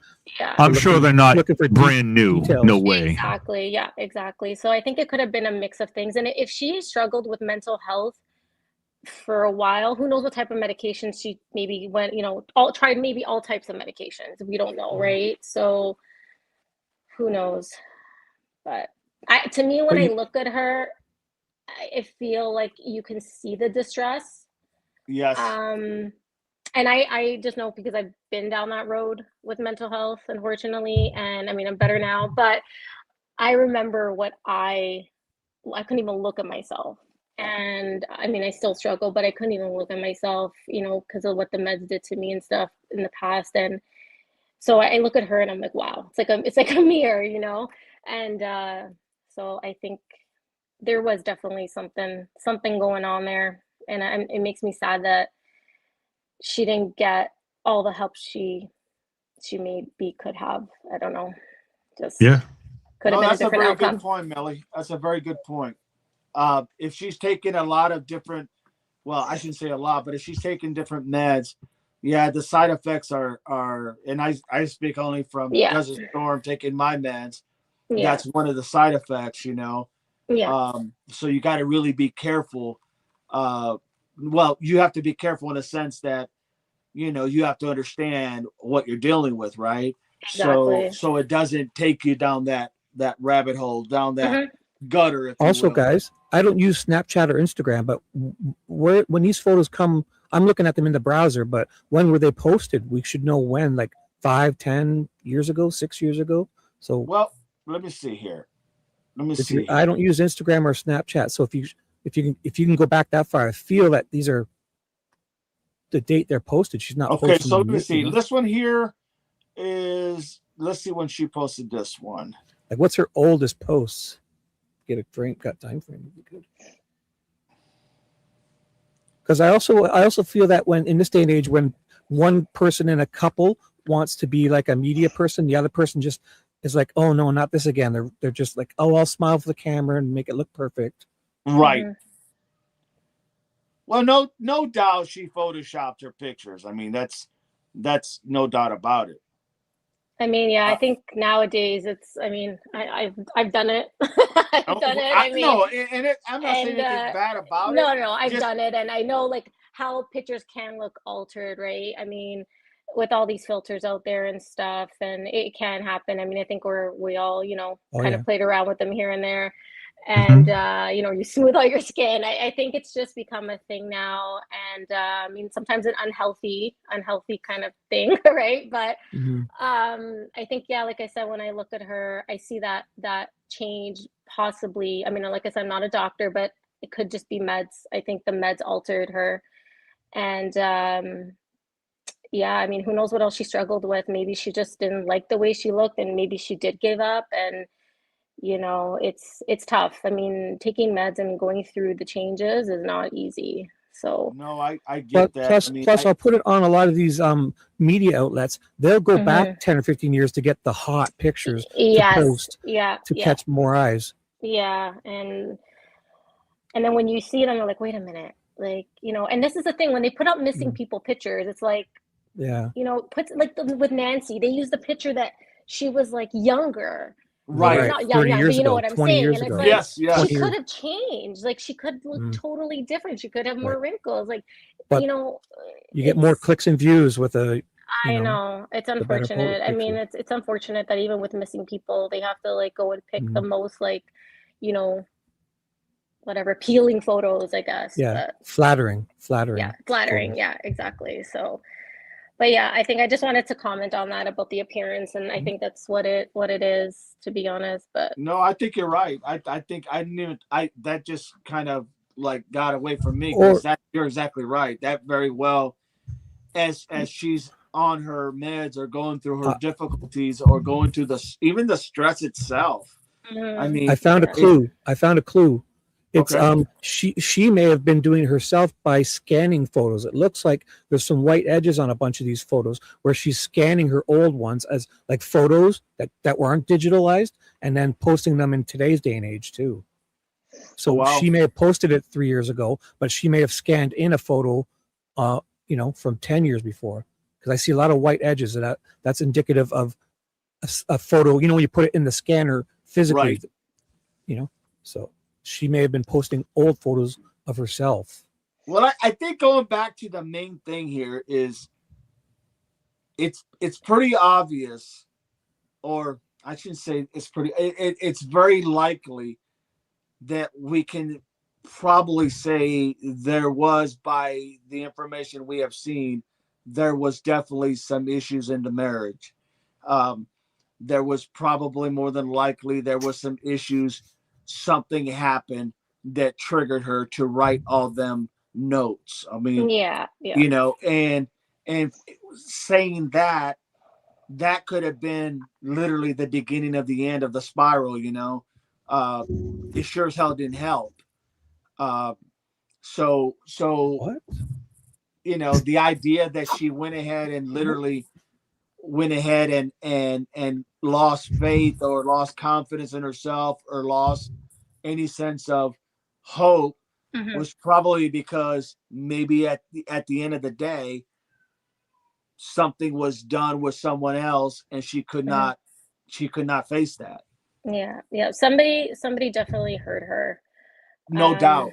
Definitely hurt her, and just from the way those letters sounded, it just broke my heart for her. Yeah, no, it did. I Um, mean, I read them and when Chris sent it to me and I was like, oh my God, like yeah, it's just this sounds so heartbreaking. like, I don't know, because you can see that, when you work as a Mhm. cop and you go to some domestics or you go to some arguments of Mhm. a couples, and you have to go there and kind of keep the peace, right? Yeah.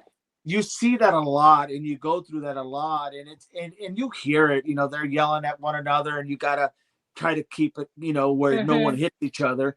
And you're just kind of like the mediator, but keeping the peace. Yeah. Man, I dealt with that so many times, and I can't count you how many times it was literally, one of the other saying, you were with her or you were with him, or Mhm. this, that, and always about that. And Yeah. when they're talking, you start to develop that, okay, this is kind of the direction that when you start hearing this is kind of what it means. It Mhm. means what it says it is. Yeah. We just can't say that because we don't have anything verified, but the Yeah. reality is it is what your eyes are seeing. Yeah. You Yeah. know what I And mean? I mean, I've been in situations with my ex in the past where unfortunately, things got a little out of hand on his part. But and I was sitting there with the cop and I friggin' defended him. And I said, "No, I'm fine. I'm fine. I'm fine." And then it just goes back to like happy for a little bit and then it's like a cycle. It's like a cycle. It's like a cycle. Yeah. And I it's just sad if there was something really going on. And I remember like I would always be, what I would tell people, don't say anything, don't say anything. Like, please don't tell my mom, please don't tell my dad, please, you know what I mean? Like I was almost like ashamed of it. I was only tell certain people. And yeah, like I was just saying, like it's, who knows who knew what, who knows how much they knew. Um, I kept going back and forth about the friend too. Why didn't she help her? But Exactly. again, we don't know what she said to the friend. Did she tell the friend, listen, like, no, I'm fine, like, leave it alone, like, we're gonna work it out, like, who knows, right? Because I Right. was blaming the friend yesterday. I'm like, how did she not, talk to her? How did she not, pull her aside? But maybe she said to her, hey, no, I'm fine, like, I'm fine. Just pretend I didn't say anything, you know? Could Possibly. have. So Who let me knows? jump in here for a second because And again, this is all it's speculation. We don't know. We just no. know the notes. We know that she told her friend she feared for her life. We know Yep. that she was, discharged out of Three Rivers. Like, this is all we know. I mean, just like anything, it's speculation, and that's Sure. all we Yep. can do. But So let me yeah, just sorry, jump Echo. in here. No, you're good. You're good.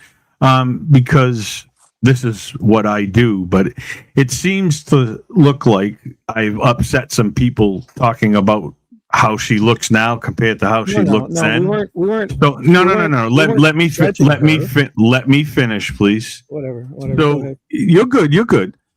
I don't need the hate in here because I asked about her looks. So if I upset you, I apologize, and we're moving on. But we were just making an assumption of her looks being a lot off from what she used to look like, and I apologize if you don't like that. So, but no big deal. It is what it is, and we're moving on.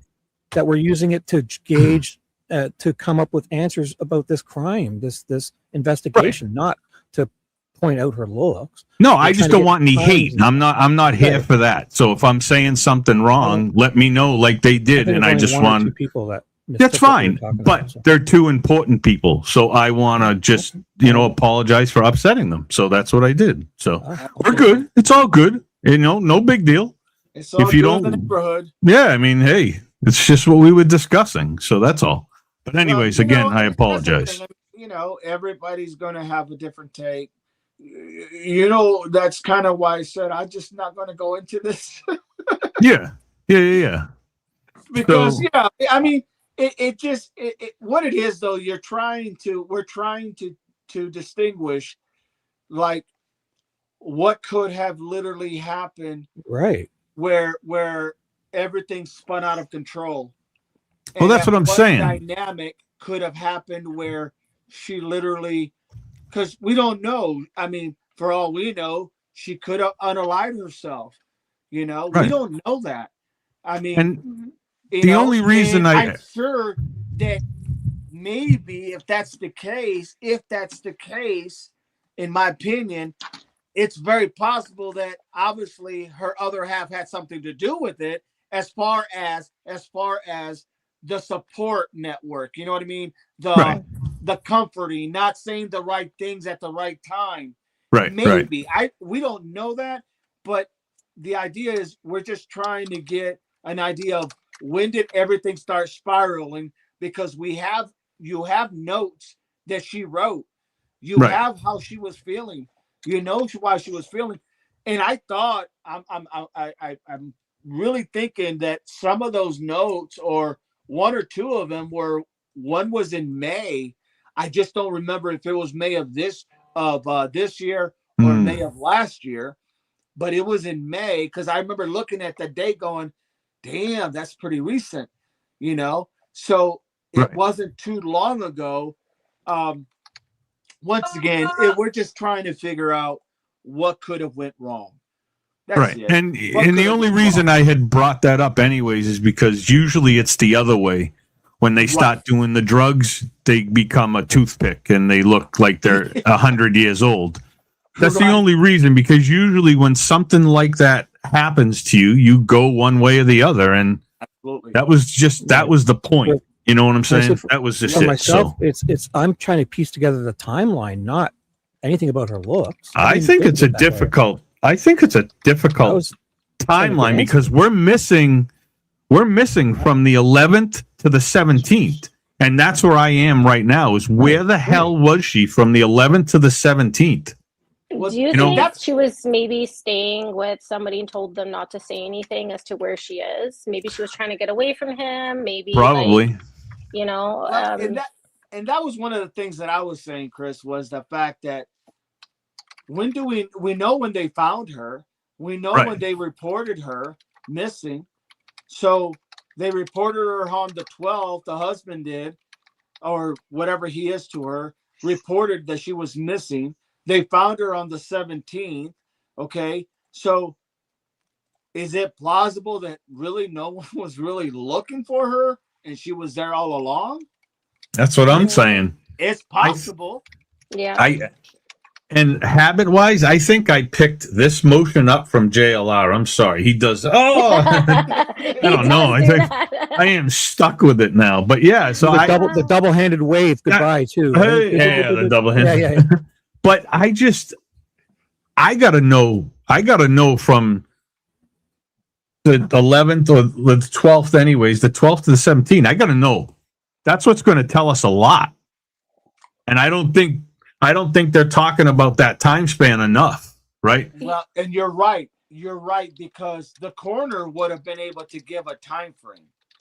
And they didn't. Yeah. And they didn't. They No. could have said, they should have been able to say, okay, with the rigor mortis setting in and this happening and the body at this decay, it was X amount of days or Right. 24 hours, 48 hours. They should have been able to literally say approximately how long she was unalive. Mhm. Right. So that's Yeah. where Yeah. you're going to get that information is from the coroners, not from the toxicology report. Yeah. And why didn't they release that? Or do they Again, not? You go back to, it's like, was it negligence? Was it something that they didn't want to go there? I mean, Right, right. Hey, we just don't know. It's just so, Mhm. everything is so, Hmm. it's almost like people want you to see what they want you to see and not what exactly is happening. Yeah. Does that make Yeah, sense? no doubt. Yeah. And it's kind of like, I mean, I know that if I was the investigating officer on that case, my ass would have been back to the coroner, telling the coroner, hey, I need a timestamp here of when she probably became unalive. Mhm. Right. Now, I know you're not giving it out to anybody, or maybe she did to them and not to everybody else, but that's information that should be to the public. Yeah. When did she become unalive? She became unalive in about 48 to 72 hours. Okay, 3 days, somewhere in there, But if she didn't put it out, or whoever the coroner is, if they didn't put that out there after doing their exam, well, what the hell are you doing an exam for? Because that's really what you're wanting to find out. How did she become unalive? Was there any bruises, like everything they said? And when did you become unalive? Because you're going to have to state something on some certificate somewhere, right? So Yeah. I find that very odd that they did not say that, and that's where the information comes from. Yeah. Plus, with all these incidents, they're all in heavily populated areas, unlike anything related to Nancy's case, where it's like barely maybe one witness that could have saw something. Wherever she's been, there's going to be other camera angles. This is going to come together, I feel. And when they get a suspect, all the court filings are going to be where all the info is coming from soon. I feel it. Yeah.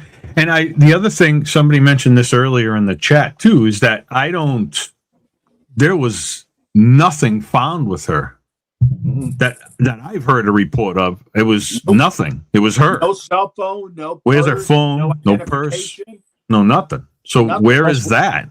Here's the How do you thing. move in the car? That's why he took. Yeah. Was I was just it gonna in say the that. car? Yeah. Was it in the car? Here's another thought. What if there was a conversation between him and her? Now, it's not a big thing, but what if there was a conversation there? And I'm saying what if because the car was taken. Okay, the car was towed away by the husband. Right. Okay, He didn't drive it away? No, he had it towed. What if there was a Oh. call made to her That's by weird. him or vice versa, and somewhere in the line he said, "You know what? I'm taking the car back. Oh, It's in my name." Then he would have just driven it away. He would have got someone to drop. He would have taken it. Not if he didn't have the drove it keys. back. Oh, your wife? I don't know. I feel a man would have a bunch of. If there's any cars in my I family, agree with that. I know where the but spares what are. if he didn't have the keys? or there's an app. What type of car is it? He could. I see what you're saying, but I find what I'm getting especially at for the is- men. I don't want to say. what I'm getting at is maybe she left because she didn't have pockets to put her keys in her wallet and all her stuff with her. I think she would have carried her phone because she takes pictures all the time, right? I mean, that's Everybody her thing goes with with her. Instagram. So, and her working out. So you would think she would have had the phone, but by her not having the phone or them finding it on her, is it possible that phone is now missing? And is anybody checking what conversations and when calls were being made. I was Also, just are we thinking sure that. the hubby took the car too? Because Yes, if he had towed it to his towed, house. oh, His, okay. he had it towed to his house. Yes. So I Oh, was okay. just reading on that, and it says that nothing was confirmed by authorities that it was towed. It's been over social media, but it's not actually been Right. confirmed. We should be sticking with the reports I- and filings and all that. It said you may Facts. see claims online, particularly on social media and Reddit, that her car was left in a parking lot near the Planet Fitness Lowe's area and was later towed. Those claims have not been confirmed by law enforcement in the publicly Oh. available reports I've found, so they should be treated as unverified. Excellent. Thank you, Melly. Thank you. You're welcome. Thank Well, you. you know what? You know what I find out about this, guys? This is what I find out about this. Once again, just the background.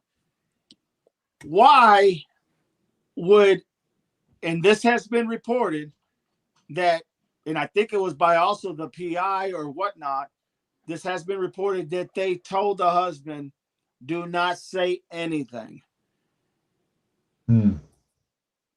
Law enforcement told the husband, just stay quiet, do not say nothing. Wonder why. Or his So the lawyer. question becomes, well, if you cared about her or you really called because you were worried about her not coming home, why all of a sudden is this being now just saying that don't say nothing, just let law enforcement handle the case? Let me play devil's advocate, and I've seen so many cases now where innocent people or people not involved tried to help the police and got themselves wrapped up in a whole lot of stuff. So I think some people also feel that they can't talk to the police nowadays, and maybe it's right, maybe it's wrong. But if you try to help, sometimes that's a good your point. lawyers will tell you you can't do that. That's a good point. The only problem is that's technically your wife. Right.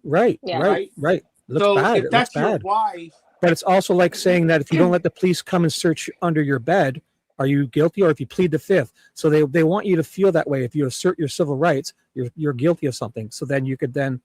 I'm not saying all of them do that, but that's just right. One of the and I get what you're saying, and you're right, Shibby. You're right. It's just the idea that he is the number one person of interest right now, and it looks because horrible. He's been ever it looks since horrible if he denies it. and they found her. He's the number one person of interest. It's always starts at the husband or the wife, either or. Okay, and I say either or depending on who's on the bottom end of the. If those cops are constantly like insinuating that you're guilty, then you might start buttoning up, saying I'm not going to help you, especially him. He's like a PI. He knows the details. That is true, but I think what I'm getting at is that if they really wanted to, law enforcement, they could have went and looked at her if she was living there, or even him being a suspect. They would have said, hey, we need to go ahead and check out the residence. But also, that's one of the game plans, is to let them think they're not the suspect, to keep an eye on him. They're tailing his ass. Well, maybe at the, I don't know. I mean, at the beginning, you're wanting all the cooperation you can get. So you're not saying, hey, for example, let me give you a scenario here. So I go to the house and I said, hey, Brandon, and I'm just using his name because we know his name. Hey, Brandon, so was she taking anything, right? We're interviewing him right there and then at the place. And they said, hey, did she was taking any other medication? No, nothing at all that I'm aware of. Okay, did you see her in here at all? This and that, the other? Not really sure. Okay, do you mind if I just see if she's got any pills anywhere here that might have her name on him or anything like that? Oh, go ahead. So he goes to the restroom, opens the cupboards. Now he starts looking in the bed. You follow me? There's always a way to say things respectfully to get the person to understand that we just need to check the house without saying we need to check to make sure that. Right. They would much rather get permission than have to start getting judges because involved if he and get says, warrants if he and bucks search up, warrants. If he bucks up and he says, no, you're not going to check anything in my house, red flag right off the get-go. Now we're going to get a search warrant and we're going to go ahead and we're going to turn everything upside down. And that can be done. So it's one of those things where that old saying, we can do this the easy way or the hard way. But the Right. nice way is just to ask, hey, was she taking any other kind of medications? Do you have a bottle of that, whatever she was taking, whatever it was that she was taking from the institution?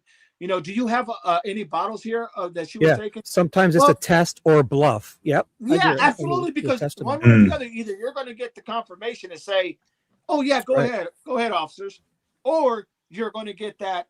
No, I don't think so. They don't want the answer. They want the reaction to see what he would have done. Well, absolutely, absolutely.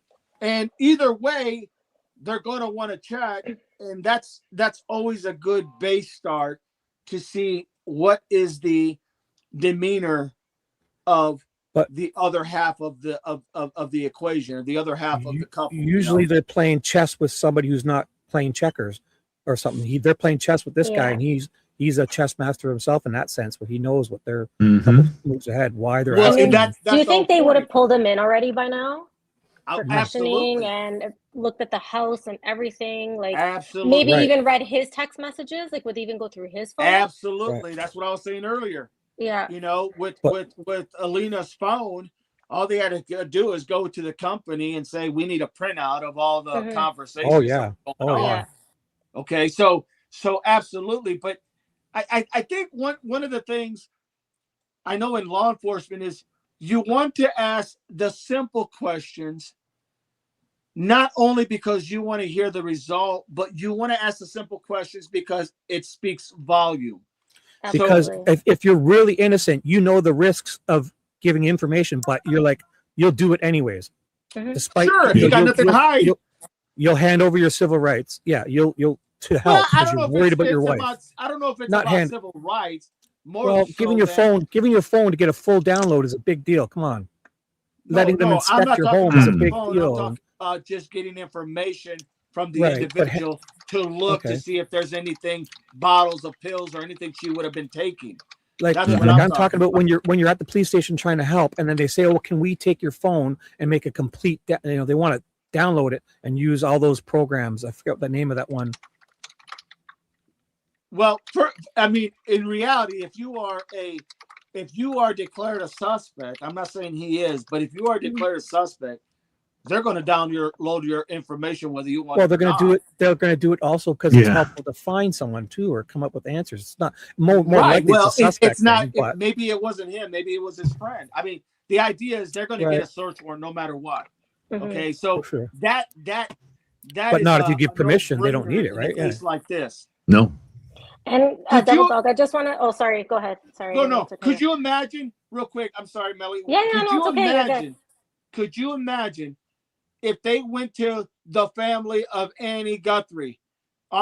Nancy Guthrie, and they said to them, "We would like to see your phones. Can we get your phones, please, so we can go through everything and kind of eliminate everybody that we can?" And they say, "No, you're not seeing our phones." Could you imagine the red flag that's going to send?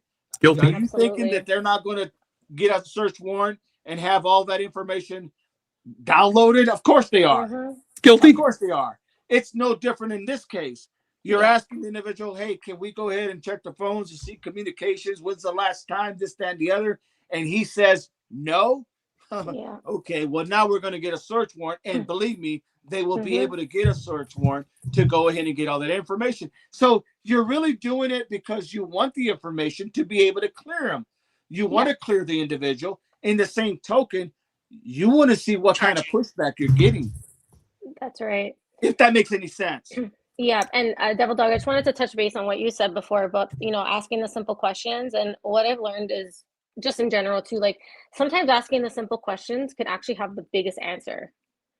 Yes, and absolutely. So just the smallest little thing could change everything. No, you're exactly right, Millie. I mean, that's the whole point. When you ask the littlest things, the simplest things, like, and you put them all together, and it's like, okay, now we have something, right? Yes, absolutely. I mean, I can just imagine right now, if for example, if Tommaso, when they took all the family's phones, if he had said, "You're not taking my phone," I can only imagine what everybody would be saying right now as to what is he hiding. Exactly. Right? And it's the same thing with this guy. If he knows the game because he's been in law enforcement, I give you that 110%. He knows the Yeah. game, but because he knows the game, he also knows that he really doesn't have a whole lot to how can I say, to push back with, because the reality is you are the number one suspect. You are the number one suspect because you are the other half of this marriage, and they always look at the other half, whether it's the man or the woman, as being the person that they got to go to that person directly. That's why in Nancy's case, they went to the family. They were the first ones they talked to, not just because Nancy or Annie and Tommaso was there at the house. They had to literally start with the family because that's what statistics show, that who's more probable to have committed a crime. Absolutely. Yeah. But I get what you're saying, Shibby. You're right. And sometimes you do have that where, you get a bad cop that maybe, I know it seems like a lot of times that maybe someone's losing their rights. I get that. Believe me, I understand that. But once again, it goes back to, do you really want to know who done this? Do you really want us to be able to eliminate you? That way we can not focus on you and focus on everybody else. I mean, do you really want to help us out or not help us out? I mean, it's really that simple. I know somebody who helped himself into 100.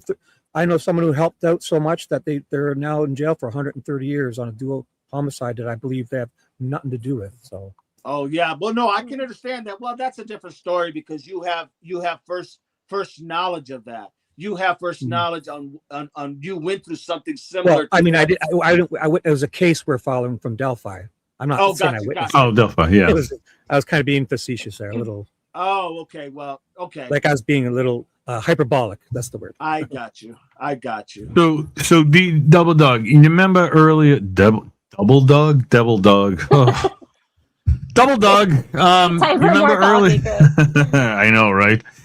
You had said about O'Connell making that statement about them coming close. So I was just reading up on it, and I'm just picking up where this thing left off. It says that O'Connell wouldn't elaborate on why she felt they were getting close. And we talked to sources who tell us she's overblowing the situation quite a bit. And who is the sources? Who's saying this? This is coming from an interview done on, unfortunately, TMZ, but that's a laughable thing. But that's what they're reporting on this. You know why they're saying that? You know why they're saying that, in my opinion, is because she had made fun of TMZ and Harvey, whatever his name is, Harvey, whatever. Harvey Levin. Because she was when and this is just what, because I watched it as well. She made fun of Harvey Levin because she called him Sheriff Harvey or Sheriff Levin because he's always wanted to insert himself with all these notes. And they had talked about going ahead and paying that ransom to see where it goes. And if they lost the money, so be it. They wanted information from the FBI to see if they would allow that. And the FBI never called him back. And so she was making fun of Harvey Levin to Megyn Kelly. And so it would make sense that they would come back with, she's overblowing this, she's doing this, like, right. Like if you want to discredit me, I'll discredit you, that type of deal. Right. The difference is Harvey Levin is Harvey Levin. He's a bum. Exactly. McConnell is a 25-year veteran of the FBI. I think I'm gonna pick and choose, the individual. And you know what caught me? You know what caught me funny last night on the interview room when she was talking, when they were talking about being at the park. Yes. And they were asking about, well, couldn't Pima County? We talked about that earlier. Couldn't Pima County just go in there? And then I remember her saying, well, what do you guys think? Don't you guys think the FBI could have went right in there? Well, hello, you are the FBI. Wouldn't you know that? Right. Well, So- yeah, it was one of those kind of like, I was like, yeah, what you no doubt. mean? honestly, what I liked too was that she wasn't afraid to push back on No. a McDonald what's his name McDonough? Chris McDonough. Yeah. She wasn't afraid to push back when he was saying about that, the Pima County has not looked at that part, Esteban Right. part. Yeah. Okay. We Right. don't know this. And Yeah. then she said, well, how do we know that? Right? Right. How do we know I said the that? same thing. Yep. Tucson then all of a police. sudden- That's the only all of way a you'd sudden- know. She says, well, how Yeah. do you know that they didn't do that? She goes, I have to disagree with you. She said, because we don't know that. And then all of a sudden, Chris says, well, because That's we for asked you, the Melly. officers and they said they never went there. I thought so. So Yeah, I it's- just find it very it was nice to see that people can actually disagree to agree, right? We can always disagree to agree. Yeah. Yeah. We We just can always- had that that's here, the and we can beauty do of it. that. Yeah, and I mean, Absolutely. we're always going to have different opinions. I mean, some Absolutely. people agree with us, some people don't, but No. it's all done in a respectful manner. I mean, there's no Absolutely. judgment just because you don't agree with me. It's not like we're gonna, not be friends anymore. Right, It's not like right. that. absolutely. It, And I, Chris you from know, the I- interview if room. I came off loud with you earlier, I wasn't meaning to. It's just No, that's how I like communicate, that. man. I like the back and forth. It's all good. But I do prefer that. appreciate your opinions and everything. It keeps it flowing. I like that. I like Yeah. yeah. But I did want to ask something, Devil Dog, actually, about the Yeah. text messages. So I know, like, for example, my phone has a cloud and it backs up automatically, right? Every Right. so often. So if somebody were to go delete messages before a backup is done, can the department, the cops and stuff still go, or FBI, whatever, still retrieve messages that were deleted before they went into the cloud? I believe so. Yes. Okay. If they haven't been overwritten. Google has If they the haven't been capability to do- overwritten. Yeah, like But if they I would go have to delete go a text through right Google. now and then I go update my back up my phone.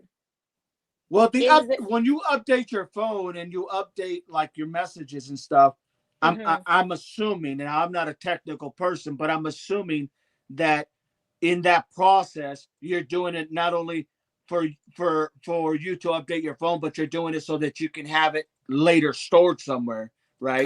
So you can restore it to that exact point. Yeah, Bring it all so back like to for exactly how it example, was. yeah, like I'm getting a new phone coming soon, so I'm gonna have to back everything up, right? Right. But Mhm. if I were to go delete messages and then I know what you can and then do, back Melly. it up, you know what I'm saying? Right. You need to wipe the free space. Once things are deleted, they're just allocated as Yeah, free. so how would They're they still- go? you like, if need they get a to- if- search warrant, can they go to the phone company and say, "I need these retrieved"? Well, I think they could, yeah. But I Or think like- if you can get rid of it all, if you wipe the free, it's called wiping, meaning Yeah. you use a program that say there's 2 gigabytes free. It Mhm. wipes ones and zeros all over that, then it deletes them. So if they recover anything, that's what they'll recover, not the stuff you deleted Ah. originally. I Hey, It's called every- wiping. Shibby, let me interrupt for one quick second, guys. Sorry. Go ahead. I'm Shibby, sorry. do you have Patriot's email? Maybe. You want to send him a link, see if he wants to stop in? Oh, okay. I didn't see them. Where are they? I hit him up. I think he's in yours. Oh, hey, Patriot. Yeah, hey, Patriot. What's up? I'll send you an email. Does he want to come on? I don't know. I'll Ask send him. you- I didn't see him. He's in your chat. So I'll send it to him if he chooses to use yeah, it. or I not. talked. I talked to him yesterday on the chat. So, but yeah, whatever. Yeah. So yeah, the phones are the I'll send worst you thing. a They can. Yeah, that's fine. In the Hi, phones, they can get Alicia. Oh, they can everyone's get so whatever they valuable. want out of the phone. Once There's you no. make yes, absolutely, Chris. Absolutely. Yep. Once I mean, you they can make get a everything. call- Once you make a call or you send a text, it's in their system, in their big Okay. grand system, and But it's even I- going to be worse with all the data centers. Make no mistake. Yeah, yeah. It's once it's there, you're not. You may like people that your average, person will not be able to per se see it, but if Mhm. law enforcement needs to go back to the main Google itself, Yeah, no doubt in my mind they're going to be able to retrieve. they're it. gonna get it. Yeah. Absolutely. I hope you guys and a lot of the people in here realize that your phone, when you factory reset it, it just wipes the stuff out so you can't see it. Absolutely. Your information is on that phone forever. Absolutely. Unless it's been overwritten and reallocated. Because all it does is allocates it free. It doesn't delete. Yeah. It just says, from that Apple. It's usable now. Yeah. Yeah.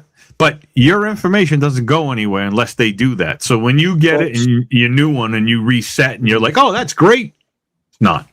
It's not, yeah. It's still down It's there. never really truly deleted, basically. It's No, never, not until they redo the phone like cloud. it's brand That's new in the cloud. thingy. For sure. Yeah. Definitely in the cloud.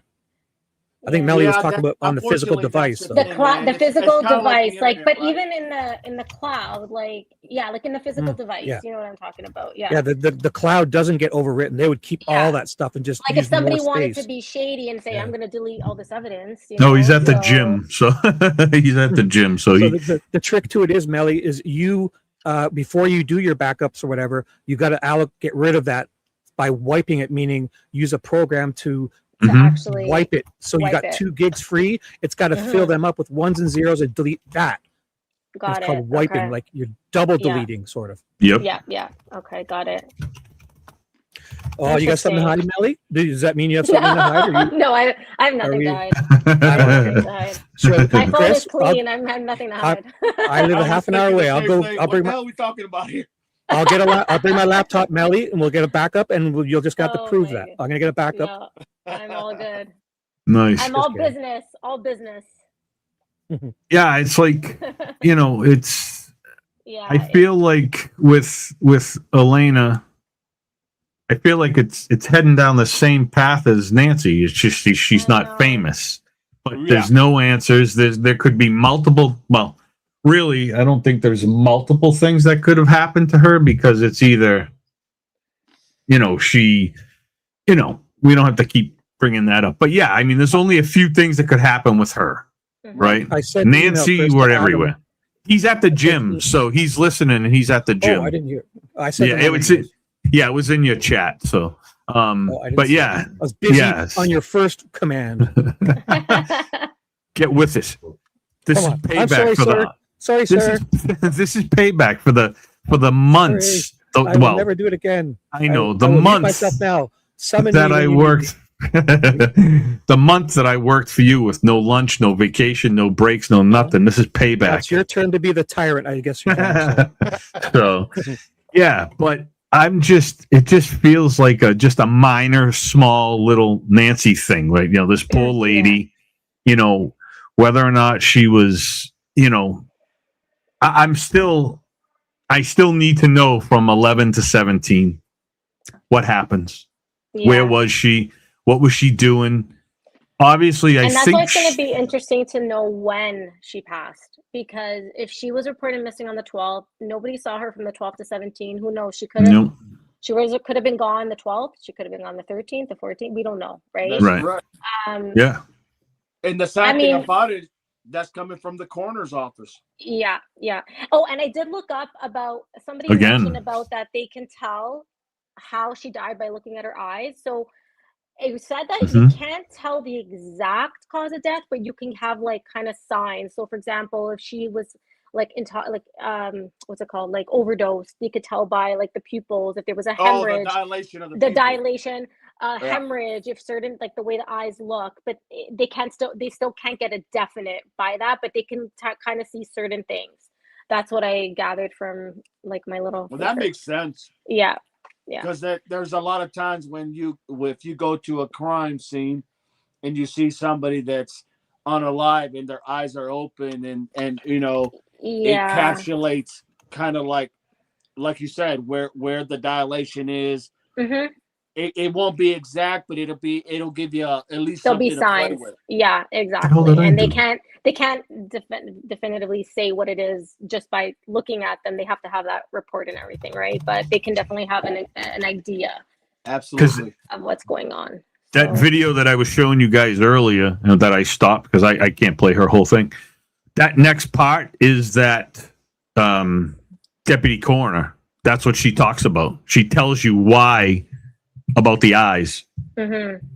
And what else does she say? She gets into some pretty cool stuff. I saw 3 minutes of it. So but definitely. Why if she says that, why can't she tell the people as the coroner approximately when she became unalive. Well, she's just the deputy coroner, so her boss. Got you. So her boss, yeah. So yeah, she's the little one. But yeah, I'll be curious to see that whole video. I want to watch the whole thing and see, what she says, because hey, she's gonna know. I don't know. She's gonna know. It's just very, to me, it's just very odd that there's no marks on her. There's no marks, there's no bruises, there's no nothing. She was over a small bridge, I guess, what they were saying. Yep. And in a ravine, which is going to be rocky, sticky, whatever. And there's nothing. Unless there's only two reasons I can come up with it. One, she unalived herself, or two, she was put there. Yeah. I mean, that's the only other explanation, or she had a perfect landing, right? Absolutely. And nothing happened. So, or she walked and she couldn't walk no more. Right, exactly. I feel bad for her, because if she was in trouble headwise, I don't know a lot about it, but I know a little bit about it, and that can be, a miserable thing. And even if she didn't show it all the time, it's still there full. It's still there full. And the only thing I can say on that is look at Robin Williams. Yeah. Who would have ever absolutely. thought? Who would have ever thought? You didn't know. I couldn't tell from the way he acted. No way. Nope. That is well said. It's hidden. It's a hidden. It's scary. It's a scary hidden thing. Nobody. No. And I go back to her friend. If you knew this and she told you, shame on you. Shame on you. Yeah, I mean, especially if you've been friends for 10 years and you were close. Right. Yep. And, again, Elena could have said, hey, I don't want to tell you. It's okay. Not now, blah, blah, blah, blah. Okay, great. But I'd be forcing somebody. Sorry, that's just me. I'd be like, no. I agree. Outside, let's go. Geez, yeah, that's it's a sad thing. She's got to live with that now. Yeah. And poor Elena is right, D. Poor Elena. We don't know anything. Again, this is just all theory and trying to, put the blocks together, and just like we're trying to do with Nancy. We're trying to put a puzzle together and figure out what happened, and we can do that. There's nothing wrong with that. You know what I mean? So, that's and remember, when investigators are investigating too, they're looking for the facts, obviously. Yeah. But they're also surmising the evidence and the possibilities of how it all fits. So it's not like in a perfect situation, yes, you would love to have everything literally to be factual, right? You want facts, no doubt about it. But sometimes you got to look at things and literally see if they fit to make sense of that fact. You know what I mean? So they're doing everything we're doing, except they have more access to information than what we do. And they have more hands. Makes it look a little different. Yeah. It's just, it's sad though. It really is sad. It's sad on, Nancy, this poor lady, just missing, ripped out of her bed is what they tell us. And, unfortunately, I'm praying that for some odd reason, some miracle, she's still alive. That would be great. That would be wonderful. But no doubt, at this far into it with nothing, it's not looking that way. I know. I'm not going to say it's not, but you never know. I know. I try and stay positive about it. The only plausible or logical way to believe that Nancy's still alive is if she were for some reason, under like a witness protection type of in hiding deal. I don't know what it could be. I'm not saying that's what it is. That would be the only thing for me that would make any sense. Yeah. Sure. Makes sense. Definitely. I mean, and I That's like- think. Go ahead. No, go ahead. That's like one of my many plausible scenarios. Don't pigeonhole me. I want people to know we're just having discussions here, guys, and to come up with answers. So we're not saying one thing, and we're not saying it for fact too. It's just a good conversation. I love you all. Thanks for being here. I love these conversations. Absolutely. That's fun. Hey, this is awesome, man. This is how you figure things out. Right. Yeah, Perfectly definitely. said. Well said. It's like brainstorming. Like, you go off each other's theories and you know. Absolutely. Well, I mean, Melly, that's what I always say. it's free balling too, right? Yeah. Free balling. Let them hang out. All of us. My God. Not me. It's a hangout. Oh Lord. Not literally, theoretically. No, I know what you're saying. It just, yeah. Oh, Did you get the dual stream figured out, Dog, or did you? I give up didn't, on man. that? I didn't. It just, man. I'll be honest. Don't you worry. There's sometimes I just do not Don't you have worry. patience with electronics. Wait till you get your monitor. When you get your laptop, you got an HDMI cable. Plug it into your screen so you can have an extra monitor beside you, so you can do StreamYard on one and share the other, and even a You third got one. it. And you can extend the desktops. And if you ever need help with any of that, that's where I'm good at. So trust me, Shibby, it's I gonna be will so come to easy. you, my friend. I will. I have come to three you. 52-inch. That. I have 3 52-inch monitors. I'm looking at TVs basically. The one I use for StreamYard, the one above it, I share and use all my stuff, and the other one I monitor and research with, all in the same computer. That is awesome. That is, when I used to work in the oil fields and go all over the country.